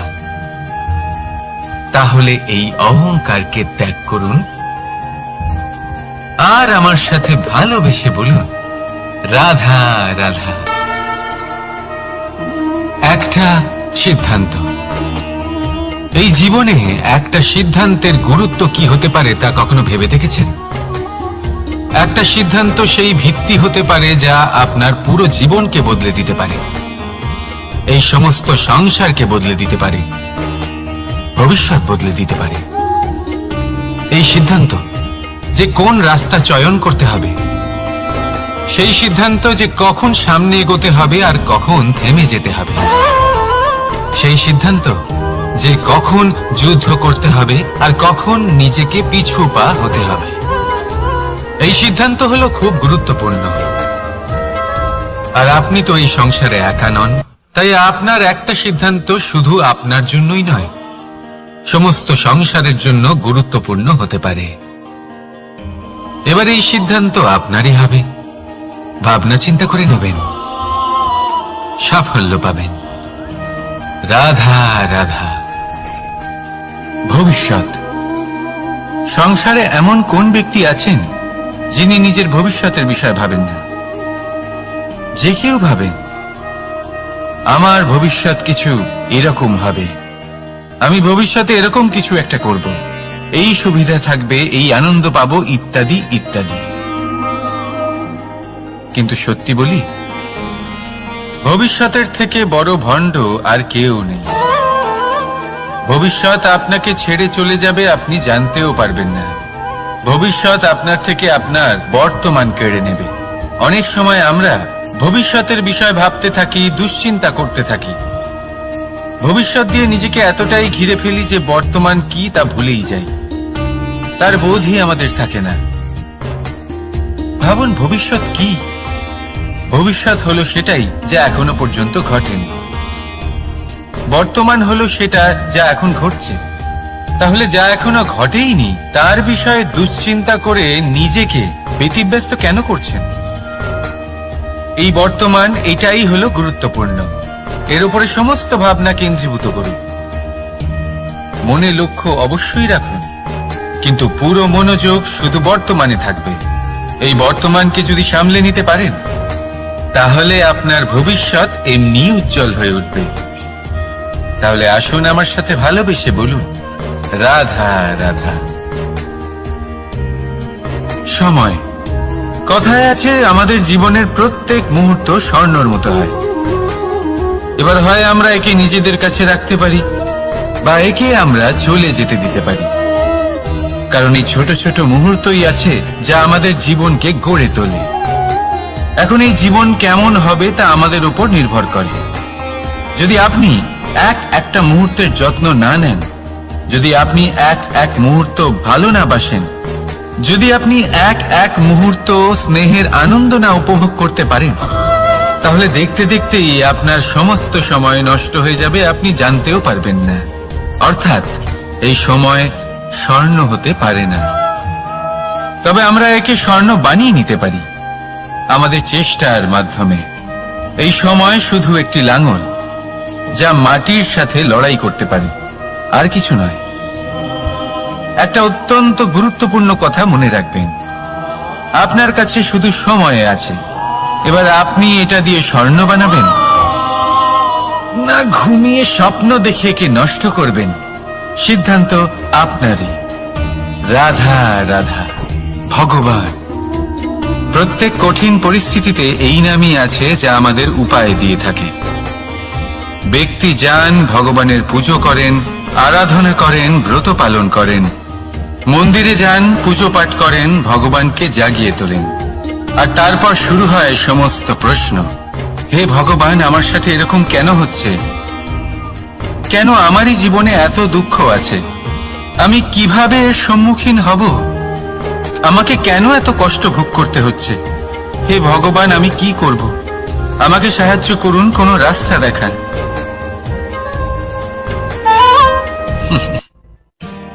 চলুন আমি আপনাকে একটা প্রশ্ন করি। মন্দিরে যাওয়ার চেষ্টা করার আগে আপনি কি জীবনে ততটা চেষ্টা করেছেন যতটা সেই সমস্যাকে দূর করার জন্য দরকার ছিল? দ্বিতীয় প্রশ্ন, ভগবানকে জাগানোর পূর্বে আপনি কি নিজেকে জাগিয়ে তুলেছেন? আপনি কি আলস্য ত্যাগ করেছেন? তৃতীয় প্রশ্ন, ভগবানকে জিজ্ঞাসা করার আগে আপনি কি নিজেকে জিজ্ঞাসা করেছেন যে আমি কেন এত অসফল হচ্ছি? যদি না করে থাকেন তাহলে সবার আগে এটা করুন। আপনি সমস্ত প্রশ্নের উত্তর পাবেন, সমস্ত বিপদের পরিত্রাণ পাবেন। অন্য কোথাও নয়, নিজের ভেতরে তাকিয়ে দেখুন। চেষ্টা করুন নিজেকে জাগিয়ে তোলার। আপনি সফল অবশ্যই হবেন, কারণ এই পরমাত্মা, ওই পরমেশ্বর, ওই পরব্রহ্ম আপনার মধ্যেই তো আছে। রাধা রাধা। জন্মগ্রহণের পর মানুষের জন্য এই নাম অত্যন্ত গুরুত্বপূর্ণ হয়। মাতা, পিতা, পুরোহিত সকলেই সেই অক্ষর খুঁজতে শুরু করেন যা দিয়ে আপনার নাম শুরু হবে। কিন্তু নাম আর রাশি এক হয়ে গেলেই কি সব কিছু ঠিক হয়ে যায়? কখনোই নয়, কারণ আপনার কর্মই হলো সব থেকে গুরুত্বপূর্ণ, আর কিছুই নয়। দেখুন, এই নিয়তিও আপনার কর্ম অনুযায়ী আপনার ভবিষ্যৎ সুনিশ্চিত করে। যদি আপনাকে উদাহরণ দিই তাহলে ভাবুন, একদিকে ছিলেন রাম আর অন্যদিকে রাবণ। দুজনেরই নাম শুরু হয় দিয়ে, কিন্তু একজন পেলেন এক ভয়ানক পরিণতি, আর অন্যজন সমগ্র সংসারের মনে চিরস্মরণীয় হলেন। তাহলে মনে রাখবেন, নাম নয় কর্মই হলো শ্রেষ্ঠ, আর যদি তা শ্রেষ্ঠ হয় তাহলে আপনার নাম এমন স্থানে পৌঁছবে যা সংসারের কেউ মুছে ফেলতে পারবে না। তাহলে আসুন আমার সাথে ভালোবেসে বলুন, রাধা রাধা। অনেক সময় যখন আমরা কর্ম করি, সাফল্য লাভ করি, কঠিন পরীক্ষায় উত্তীর্ণ হই, বড় কাজ করি, আমাদের মনে হয় এই সংসার আমাদের একটু প্রশংসা করুক, ভালো লাগে। অনেকবার মনে হয় এটা হলো আমাদের কর্মের ফলই বটে, আমরা আনন্দ পাই। কিন্তু যখন আমরা এই প্রশংসা পাই না, তখন কি হয়? আমরা দুঃখী হয়ে যাই, ভেঙে পড়ি। মনে হয় যেন আমার জন্য কেউ চিন্তাই করে না, এমন মনে হয় যেন আমাদের আনন্দে অন্য কেউ আনন্দই পায় না। অনেক রকম ভাবনা আসে। কিন্তু আমি আপনাকে একটা প্রশ্ন করতে চাই, আপনি যে কাজই করেন না কেন, যে কর্মই করেন না কেন, তা কি শুধুমাত্র প্রশংসার জন্য করেন? যদি এরকম হয়ে থাকে তাহলে সেই ভাবনা এক্ষুনি ত্যাগ করুন, কারণ এই প্রকৃতি আমাদের অন্য শিক্ষা দেয়।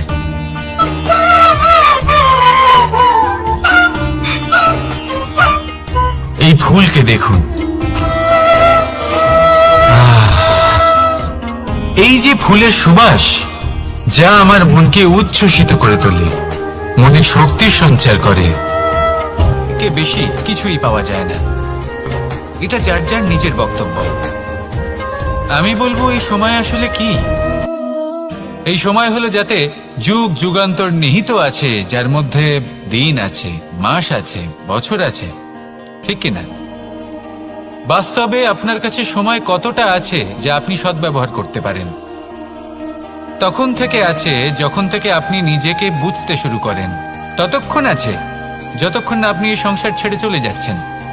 শুধু এটুকু সময় আছে আপনার কাছে। আর যদি ভাগ্যের কথা বলা হয়, তাহলে ভাগ্য হলো সেই পরিস্থিতি যখন মানুষ নিজেকে সময়ের হাতে সমর্পণ করে দেন, তাকে ভাগ্য বলে। অর্থাৎ আপনি জীবনে পরিশ্রম করেছেন, বিপদের সম্মুখীন হয়েছেন, সামনে এগিয়ে গেছেন, কোথাও পৌঁছে গেছেন, এবং তখন আপনার মনে হলো যে ব্যাস এখানেই থেমে যাওয়া উচিত। তাহলে সেটাই হবে আপনার ভাগ্য। যদি ভাগ্যের কথা বলা হয়, তাহলে বলবো সত্যবানের ভাগ্যে মৃত্যু লেখা ছিল, কিন্তু সাবিত্রীর কর্ম তাকে পুনর্জীবিত করে তুলেছিল। অর্থাৎ এই ভাগ্য বদল করা সম্ভব কর্ম এবং পরিশ্রমের দ্বারা। ভেবে দেখুন, রাবণ মাতা সীতাকে হরণ করেছিল। যদি শ্রীরাম সেটাকে ভাগ্য বলে মেনে নিতেন, তাহলে কখনো ভাগ্য বিধাতা হয়ে উঠতে পারতেন না। ভাগ্য হলো একটা বাঁধন, যেটাকে ভেঙে ফেলা খুব প্রয়োজনীয়। নিজের লক্ষ্যের কাছে পৌঁছতে হবে। হতেই পারে এই লক্ষ্য হলো পরমাত্মার কাছে পৌঁছে যাওয়া। আপনি যদি পরমাত্মার কাছে পৌঁছতে নাও পারেন, তাও সেই পথে কিছুটা অগ্রসর হতে পারছেন, তাই না? তাহলে ভাগ্যের এই বাঁধন ভেঙে ফেলুন, নিজের কর্মের দ্বারা নিজের প্রারব্ধ গড়ে তুলুন, এবং আমার সাথে ভালোবেসে বলুন, রাধা রাধা। মানুষের একটি সমস্যা আছে, যে মানুষ সাফল্যকে মাপতে থাকেন, লক্ষ্যপ্রাপ্তিকে মাপতে থাকেন এবং তার তুলনা করতে থাকেন, যে ও এত কিছু পেল আর আমি পেলাম না, ওর কাছে এত কিছু আছে কিন্তু আমার কাছে নেই। এই তুলনা করার জন্য ওনারা দুঃখী হয়ে পড়েন, নিরাশ হয়ে পড়েন। তাই আমি একটা প্রশ্ন করছি যে এটা কি উচিত? এই সংসারে আপনি কি নিয়ে তুলনা করবেন, যেখানে সূর্যদেব চন্দ্রমা দুজনেই আছেন, দুজনেই হলেন বিশেষ, দুজনেই নিজ নিজ সময়ে উদিত হন। এদের মধ্যে একজন না থাকলে তাহলে আমাদের জীবন কঠিন হয়ে পড়বে। ঠিক সেইভাবেই আপনি যদি একটা বড় রেখা অঙ্কন করেন, তাহলে অন্য রেখাটি ছোট হয়ে পড়ে না, সে তেমনই থাকে যেমনটা সে ছিল। আপনার অস্তিত্ব কখনো ছোট বা বড় হতে পারে না। শুধু তুলনা করার জন্য আপনার এটা মনে হতে পারে। যদি আপনি যুদ্ধ করতে চান, আপনার তলোয়ারের প্রয়োজন পড়বে। যদি বস্ত্র তৈরি করতে চান, এত বড় তলোয়ার দিয়ে কিছুই হবে না, তখন প্রয়োজন পড়বে একটা ছোট্ট সূচের। তাই তুলনা করবেন না, না নিজেকে ছোট মনে করবেন, না অন্য কাউকে। সবার সাথে সহযোগিতা করুন, আর যদি তুলনা করতেই হয় নিজের সাথে করুন, যে কাল আমি কেমন ব্যক্তি ছিলাম, আজ কি তার থেকে শ্রেষ্ঠ হয়ে উঠতে পেরেছি। ভেবে দেখুন ভবিষ্যতে গিয়ে আপনি কতটা শ্রেষ্ঠ ব্যক্তি হতে পারেন। আসুন আমার সাথে ভালোবেসে বলুন, রাধা রাধা। বস্ত্র আমাদের সকলের প্রিয়, এটা আমাদের জীবনযাপনের জন্য প্রয়োজনীয়। আমরা সবসময় চেষ্টা করি সেই বস্ত্র পরতে যা পরলে আমাদের দেখতে ভালো লাগে। কিন্তু কখনো এই কথা ভেবে দেখেছেন যে কিছু বস্ত্র যদি স্বচ্ছ হয় তাহলে তা পুরনো হলেও দেখতে ভালো লাগে? ঠিক তেমনই যেমন কোনো খাবার যদি মশলাদার না হয়, অত্যন্ত সুস্বাদু নাও হয়, কিন্তু যদি তা গরম হয়, টাটকা হয়, তাহলে খেতে ভালোই লাগে। ঠিক সেইভাবেই যদি কোনো ব্যক্তি সুন্দর নাও হয় কিন্তু তার কথা খুবই মধুর হয়, তাহলে সেই ব্যক্তি সকলের প্রিয় হয়। কোনো ব্যক্তি যদি ধনবান নাও হন কিন্তু তিনি যদি গুণী হন, তাহলে এই সংসারে সম্মান লাভ করেন। সেই জন্য কখনো এই বিষয়ে দুঃখ পাবেন না যে আপনার কাছে ভৌতিক স্বাচ্ছন্দ্য নেই। আপনার কাছে সব থেকে বড় বস্তু, সব থেকে মূল্যবান বস্তু যেটা আছে সেটা হলো আপনার আত্মা, আপনার মন, আপনার বিচারধারা, আপনার গুণ, আপনার কথা। এগুলো সবসময় শুভ রাখুন এবং সবসময় নিজের সাথে রাখুন। এই জীবন সফল হবে এবং প্রেমময় হয়ে বলে উঠবে, রাধা রাধা। নন্দ বাবাও খেলার ছলে খুব বড় বড় শিক্ষা দিতেন। অনেকদিন আগেকার কথা, বাবা আমার জন্য একটা মানচিত্র নিয়ে এলেন। এটা ছিল জম্বু দ্বীপের মানচিত্র, ঠিক যেন একটা ধাঁধা যা টুকরো টুকরো করে বিভিন্ন দিকে ছড়ানো, যেগুলোকে আমায় জুড়তে হতো। ব্যাস শুধু এটুকুই ছিল আমার কাজ। আমি বারবার প্রচেষ্টা করলাম কিন্তু বারবার অসফলই রয়ে গেলাম। বাবা এটা দেখলেন এবং হাসলেন। বাবা বললেন, একটা কাজ করো, এই প্রত্যেকটি অংশকে উল্টে রাখো। আমিও উল্টে রাখলাম। তারপরে দেখলাম প্রত্যেক অংশে মানুষের শরীরের কোনো না কোনো অংশ চিহ্নিত। কোথাও হাত আছে, পা আছে, কোথাও মুখ আছে। বাবা বললেন যে এবার এটা জুড়তে চেষ্টা করো। আমিও জুড়ে দিলাম। মানুষের মানচিত্র পূর্ণ হলো। এবার বাবা বললেন এটা উল্টে রাখো, মানচিত্র পূর্ণ আকার ধারণ করেছে। আমি বললাম ঠিক আছে। আমি উল্টে রাখলাম, দেখলাম জম্বুদ্বীপের মানচিত্র পূর্ণ হয়েছে। বাবা বললেন, যদি দেশকে সফল করে তুলতে চাও, শক্তিশালী করতে চাও, স্থির বানাতে চাও, তাহলে সবার আগে দেশবাসীকে একত্রিত করতে শেখো। সকল সৈন্যগণ যখন একজোট হয়ে দাঁড়াবে তখন দেশের শক্তি আরো বেড়ে যাবে।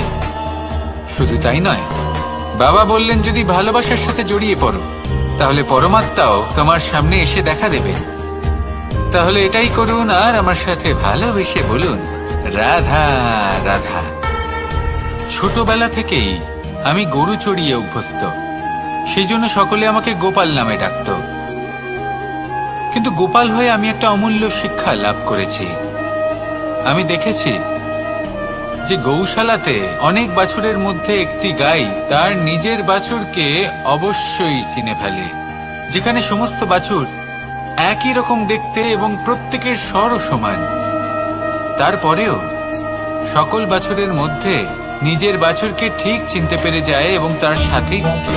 ঠিক এইরকমই কিছুটা হয় আমাদের কর্ম এবং তার কর্মফল। আপনি সবার মাঝে থেকেও কোনো কর্ম যদি করেন, সেই কর্মফল সবার মধ্যে আপনাকে চিনে ফেলবে এবং আপনার সাথেই থাকবে। তাই যখনই কর্ম করবেন ভেবে চিন্তে করবেন। কোনো কর্ম করার আগে একবার ভেবে দেখুন, তাহলে জীবনে বারংবার অনুতপ্ত হতে হবে না। কারণ বিষয়টা কিছুটা এরকম যে এই সংসারে আপনি কাল, কর্মফল এবং সময়, এই তিনের হাত থেকে কখনো লুকোতে পারবেন না, কখনো পালাতেও পারবেন না। আসুন আমার সাথে ভালোবেসে বলুন, রাধা রাধা। জন্ম এবং মৃত্যু, একটি হলো জীবনের সূত্রপাত, আরেকটি জীবনের সমাপ্তি। এটা হলো একটি চক্র এবং প্রত্যেক চক্রের মতোই এটাও যেখান থেকে শুরু হয় সেখানে এসেই সমাপ্ত হয়। অর্থাৎ প্রত্যেক ব্যক্তি যারা জন্ম নিয়েছেন তার জন্মের সাথে এটা সুনিশ্চিত হয়ে যায় যে তার মৃত্যু হলো অবশ্যম্ভাবী। এই সংসারে এমন কিছুই নেই যা চিরকালের মতো থেকে যায়। এবার এটা আমরা সবাই জানি। আমাদের কাছে যে জীবনটা আছে, যেটা আমরা যাপন করতে পারি, সেই সময়কালে আমরা কি করতে পারি সেটা গুরুত্বপূর্ণ। এমন কিছু করুন যার ফলে মৃত্যুর পরেও আপনি অমর হয়ে থাকবেন। আমাদের কথা, আমাদের কর্ম এই সংসারে প্রেরণা প্রদান করতে পারে। আর যদি আমরা প্রেরণা নাও জোগাতে পারি, তাও এই সন্তোষ বোধ যেন থাকে যে আমরা আমাদের জীবন ব্যর্থ হতে দিইনি। এই জীবন যাপন করার ইচ্ছেতেই আমরা সময় ব্যর্থ করে দিই। আর এই জীবনকে যাপন করার সর্বশ্রেষ্ঠ উপায় হলো এটাই যে কখন আমাদের মৃত্যু হবে, কিভাবে আমাদের মৃত্যু হবে, এই চিন্তা ত্যাগ করে যেন আমরা বর্তমানে বেঁচে থাকি, আজকে বেঁচে থাকি, আজকে দাঁড়িয়ে কর্ম করি এবং আজ যে সংকট সামনে তার সম্মুখীন হই। ভবিষ্যতের পথ নিজে থেকেই উন্মুক্ত হবে। আপনার জীবনে অনেক বড় বড় বিপদরূপী পাথর আসবে। সেই পাথরগুলিকে এতটাই দুর্বল করে দিন যাতে সেই পথ আপনি অগ্রসর হওয়ার পরে আপনার পেছন পেছন যে সেই পথ দিয়ে আসবেন তিনিও যেন সহজেই পাথর চূর্ণ করে সামনে অগ্রসর হতে পারেন। মনে রাখবেন, আপনার প্রচেষ্টারও একটা মাহাত্ম্য আছে। যদি আপনি কোনো কেল্লার শিখরে পতাকা উত্তোলন নাও করতে পারেন, তাহলেও আপনার প্রচেষ্টার যে মাহাত্ম্য তা কখনো কমে যাবে না। সেই জন্য প্রচেষ্টা করতে থাকুন আর আমার সাথে ভালোবেসে বলুন, রাধা রাধা। মানুষ সবসময় চায় যে তার জীবনে যেন কখনো কোনো সমস্যাই না আসে। সে চায় তার জীবন যেন শুধুমাত্র শান্তি এবং সুখের দ্বারা পূর্ণ থাকে। কিন্তু এই চাহিদা অনুচিত কিছু নয়। আমরা সবাই এটাই চাই যে জীবনে সুখ থাক, শান্তি থাক। কিন্তু এই কথা সবসময় মনে রাখবেন, যে সূর্য উদিত হন সংসারকে প্রকাশমান করেন, দুপুরবেলায় সংসারকে রৌদ্র প্রদান করেন, সন্ধেবেলায় তাকেও অস্ত যেতে হয়। এবার আমাদের জীবন চক্র কিছুটা এরকমই। কোনো কিছুই চিরকাল একরকম থাকে না। কখনো এই নদীকে দেখুন যা বয়ে চলেছে।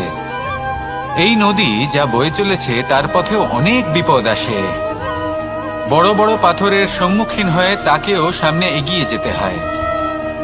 একটি পুকুর যা চারদিক থেকে ঘেরা, তার জীবনে কিন্তু কোনো সমস্যা নেই। কিন্তু এই সংসারে পুকুরের পুজো করা হয় না, পুজো করা হয় নদীকে।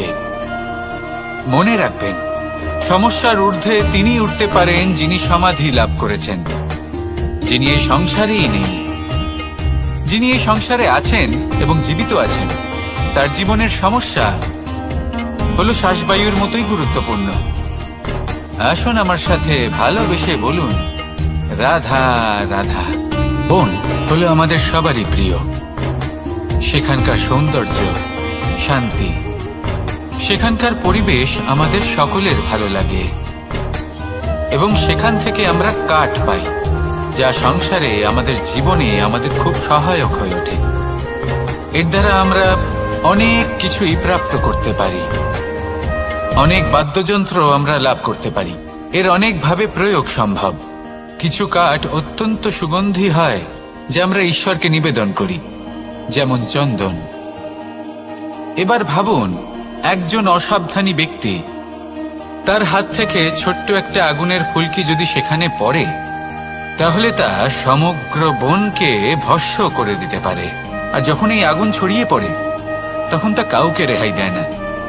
অন্য বৃক্ষকে নয়, পাতাকে নয়, ফলকে নয়, কাঁটাকে নয়, কাউকে নয়, পথে যাকে পায় তাকেই ভস্ম করে দেয়। এই ছোট্ট আগুনের ফুলকি। কিন্তু এই ছোট্ট আগুনের ফুলকি সবার আগে কাকে ভস্ম করে? সেই সকল ছোট ছোট শুকনো পাতা, সেই ছোট ছোট গাছের ডাল। ঠিক সেইভাবেই আপনার জীবনে একজন খারাপ ব্যক্তি এসে হয়তো আপনার সমগ্র জীবন ধ্বংস করে দিতে পারে। আর আপনার এই জীবনে এই ছোট ছোট শুকনো পাতা এবং এই ছোট ছোট শুকনো কাঠ আপনার ছোট ছোট স্বার্থ। আপনার স্বার্থের দ্বারা এই অশুভ ব্যক্তি আপনার মনে অশুভ আবেগ বাড়িয়ে তুলবে এবং আস্তে আস্তে আপনার জীবন শেষ করে দিতে পারে। তাই মনে রাখবেন, এই জীবন অমূল্য। আপনি হলেন অমূল্য। এই জীবন যাপন করুন এবং এই জীবনের কাছে পৌঁছানোর দ্বার আর কোথাও নেই, আপনার কাছেই আছে। আপনার মনে, আপনার বিবেকে, আপনার দৃষ্টিভঙ্গিতে, আপনার ভাবনাতেই আছে। এই দ্বারকে খুলুন, জীবন সফল হবে আর ভালোবেসে বলবে রাধা রাধা। বাজ পাখিকে পক্ষীরাজ বলা হয়। বাজের আয়ু হলো মোটামুটি 70 বছর। এবার 40 বছর হতে হতেই ওদের পালক লম্বা এবং ভঙ্গুর হয়ে যেতে থাকে, ঠোঁট বেঁকে যায়, ডানা ভারী হয়ে যায়, অর্থাৎ আগের মতো উড়তে পারে না, সেই শক্তি থাকে না। এবার সেই বাজ কি করবে? বাজ সব থেকে কঠিন নির্বাচন করে, নির্বাচন নিজের পুনর্স্থাপনার। সর্বপ্রথম একটা বিশাল পর্বতে যায়, একান্তে নিজের এক বাসস্থান তৈরি করে, আর তারপরে পাথরের সাথে নিজের ঠোঁট বারবার আঘাত করতে করতে সেই ঠোঁট ভেঙে ফেলে। তারপরে সে অপেক্ষা করে সেই ঠোঁট পুনর্নির্মাণ হওয়ার। তারপর সেটাই করে নিজের পালকের সাথে। তারপরে নিজের ডানা থেকে এক এক করে ভারী পালকগুলো ছিঁড়ে ফেলে দেয়।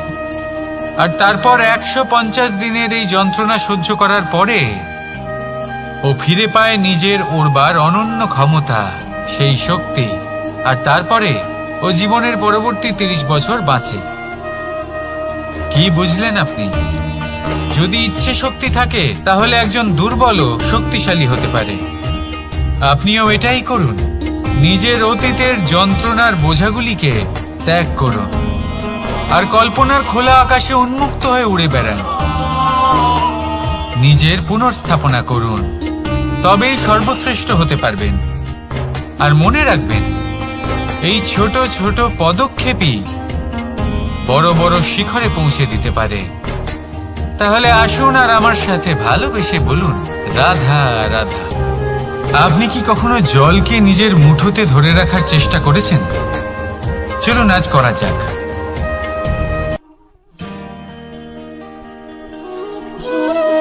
যদি আপনি নিজের মুঠো জোরে বন্ধ করেন, জল ধরে রাখতে পারবেন না। যদি আপনি তাকে এমনি বইতে দেন, তাহলে ও নিজের পথ নিজেই করে নেবে আর আপনার হাতেও থেকে যাবে। আমাদের জীবনও হলো কিছুটা এরকম, জলের মতো। নিজের পথ নিজেই করে নেয় এই জীবন। প্রত্যেক সমস্যার সমাধান নিজেই করে নেয় এই জীবন। তাই জীবনে যখন কোনো পরিস্থিতি আমাদের প্রতিকূল হয়ে থাকে, কিছুই হয়তো আমরা বুঝতে পারছি না, কিছুই যখন বসে থাকে না, তখন আমরা হতাশ হয়ে পড়ি, নিরাশ হয়ে পড়ি। আর এটাই করা উচিত নয়। শান্ত মনে দেখতে হবে যে এই জীবনে আসলে কি ঘটে চলেছে। কষ্ট সবাই ভোগ করেন। কষ্ট পেলে কেউ রেগে যান, রেগে গিয়ে পরাক্রম দেখান। এটাই তো করা উচিত নয়। শান্ত মনে সেটাই করতে হবে যা জীবন আমাদের শেখাতে চাইছে। জীবন আমাদের সব শিখিয়ে দেবে, শুধু মনে রাখবেন কখন প্রয়াস করতে হবে আর কখন আমাদের প্রতীক্ষা করতে হবে, সেটা আগে আপনাকে বুঝতে হবে। তাহলে আসুন আমার সাথে ভালোবেসে বলুন রাধা রাধা। বল, শক্তি, পরাক্রম এই সংসারের বিকাশের মূল। কিন্তু কখনো ভেবেছেন যে প্রকৃতি আমাদের এই বল, শক্তি, পরাক্রম কেন দিয়েছেন? যাতে আমরা জীবনে কারোর উদ্ধার করতে পারি, কাউকে সাহায্য করতে পারি, কারোর জন্য ভালো কিছু করতে পারি, কোনো গরিব অসহায় মানুষের জন্য কিছু করতে পারি। এই বল, এই শক্তির সদ্ব্যবহার করতে পারি। কখনো দেখেছেন এমন মানুষ যার কাছে অসীম শক্তি আছে, কিন্তু তার সাথে অসম্ভব অহংকারও রয়েছে? যিনি নিজেকে সর্বশ্রেষ্ঠ বলে মনে করেন, খারাপ কাজও করেন। আপনি দেখবেন প্রকৃতি এবং মানুষ তাকে ভাঙতে সর্বদা চেষ্টা করেন। মনে রাখবেন, যতই সুবিশাল পর্বত হোক না কেন, তা যদি পথে পড়ে, তাকে ভেঙে পথ প্রশস্ত করা হয়। যদি আপনার কাছে বল থাকে, শক্তি থাকে, পরাক্রম থাকে, তাহলে তার সদ্ব্যবহার করুন, কাউকে সাহায্য করুন, কাউকে রক্ষা করুন। যদি আপনি আপনার শক্তির দুর্ব্যবহার করেন তাহলে মনে রাখবেন আপনি নিজের বিনাশ নিজেই আমন্ত্রণ করছেন। এবার বল অর্জন করার পরে, শক্তি অর্জন করার পরে আপনি নিজেকে বিনাশ করতে চান নাকি এই সংসারের উদ্ধার করতে চান, সিদ্ধান্ত আপনার। রাধা রাধা। মানুষ আর ধন, এই দুইয়ের মধ্যে সম্পর্ক খুব ঘনিষ্ঠ। ধন হলো সেই শক্তি যার ব্যবহার মানুষ করে থাকে সাংসারিক বস্তু ক্রয় করার জন্য, নিজের জীবন যাপন করার জন্য। আর মানুষ হলো সেই শক্তি যারা ধনকে গুরুত্বপূর্ণ করে তোলেন। এবার একটা কথা বলি, ব্যবহার করা উচিত ধনকে আর ভালোবাসা উচিত মানুষকে। এটা বেশিরভাগ মানুষই বোঝেন না। মানুষ এখানেই সব থেকে বড় ভুল করে বসেন। তারা ভালোবাসেন ধনকে আর ব্যবহার করেন মানুষকে। এ হলো অনুচিত। দেখুন, আপনি একটা সূচের দ্বারা যুদ্ধ করতে পারবেন না, আর কোনো তলোয়ার দ্বারা বস্ত্র সেলাই করতে পারবেন না, তাই না? কোনটা কিসের জন্য হয় সেটা বোঝা অত্যন্ত জরুরি। আপনিও সঠিক দিকে অগ্রসর হন। মানুষকে ভালোবাসুন আর ধনকে ব্যবহার করুন। যদি আপনি মানুষকে ব্যবহার করেন তাহলে আপনি ভালোবেসে ফেলবেন ধনকে, আর এই ভালোবাসা ধীরে ধীরে পরিণত হবে লোভে, আর ধীরে ধীরে এটা আপনাকে বিনাশ করে দেবে। তাহলে সমস্ত মানুষকে ভালোবাসুন আর এইভাবে ভালোবেসে বলুন, রাধা রাধা। সাফল্য কে না চান? সাফল্য লাভ করার, শিখরে পৌঁছানোর আলাদাই একটা আনন্দ রয়েছে। আর আপনজনদেরও কে না চান? প্রত্যেক মানুষ চান যেন জীবনে তার কোনো আপনজন থাকে যারা সবসময় তাদের সাথে থাকবে, কারণ আপনজনের সাথেই তো সাফল্যের আনন্দ সব থেকে বেশি পাওয়া যায়। কিন্তু আসলে কি হয়, অনেক সময় সাফল্যের খোঁজে সেই পথে চলতে চলতে আমরা আপনদের থেকে দূরে চলে যাই। না চাইতেও দূরে চলে যেতে হয়, ওনাদের সাথে সময় কাটাতে পারি না। আর আমরা ভুলে যাই যে সাফল্যের আসল আনন্দ আপনজনদের সাথেই পাওয়া যায়। সফল হওয়ার পরে আপনদের সাথে দেখা হলে তাদের চোখে আমাদের জন্য যে আবেগ থাকে, যে সম্মান, যে প্রেম থাকে, সেটাই হলো আসল পুরস্কার। আমরা সেই কথা ভুলে যাই এবং একা হয়ে পড়ি। বেশিরভাগ সময় এটাই হয়। বেশিরভাগ সময় সফল মানুষগুলি একা হয়ে যান। এবার আপনি কি চান? আপনি অসফল হয়ে দিনগুলি একাকিত্বে কাটাতে চান, নাকি সফল হয়ে আপনজনদের সাথে আনন্দে থাকতে চান? সেই সিদ্ধান্ত আপনার। সাফল্যের পেছনে ছুটুন, নিজেকে উজাড় করে দিন, কিন্তু আপনজনদের সঙ্গ ত্যাগ করবেন না। সেই আপনজন যারা আপনার সাফল্যের জন্য দায়ী, সেই আপনজন যিনি আপনার সাফল্যে আনন্দ পান, সুখ লাভ করেন, তাদের কখনো ত্যাগ করবেন না। আসুন আমার সাথে ভালোবেসে বলুন, রাধা রাধা। জীবন, এই জীবন আসলে কি? এ হলো জন্ম থেকে মৃত্যু পর্যন্ত এই সময়। কিছু মানুষ এটা বলে থাকেন যে এই যে নিঃশ্বাস নিচ্ছি, এই হলো জীবন। আর প্রত্যেক ব্যক্তি, প্রত্যেক প্রাণী, তাদের নিঃশ্বাস নির্ধারিত থাকে, নির্দিষ্ট হয়ে থাকে। তাকে সেই নির্ধারিত নিঃশ্বাস নিতেই হয়, তারপর তিনি মৃত্যু লাভ করেন। কিন্তু এটা কি সত্যি? সত্যি কি মনুষ্য জীবন এই নিঃশ্বাসের উপর নির্ধারিত থাকে? এই নিঃশ্বাসের গণনাই কি মনুষ্য জীবনের অস্তিত্ব? কখনোই নয়। মনুষ্য জীবন শুধু কিছু নিঃশ্বাস নয় যা একদিন থেমে যাবে।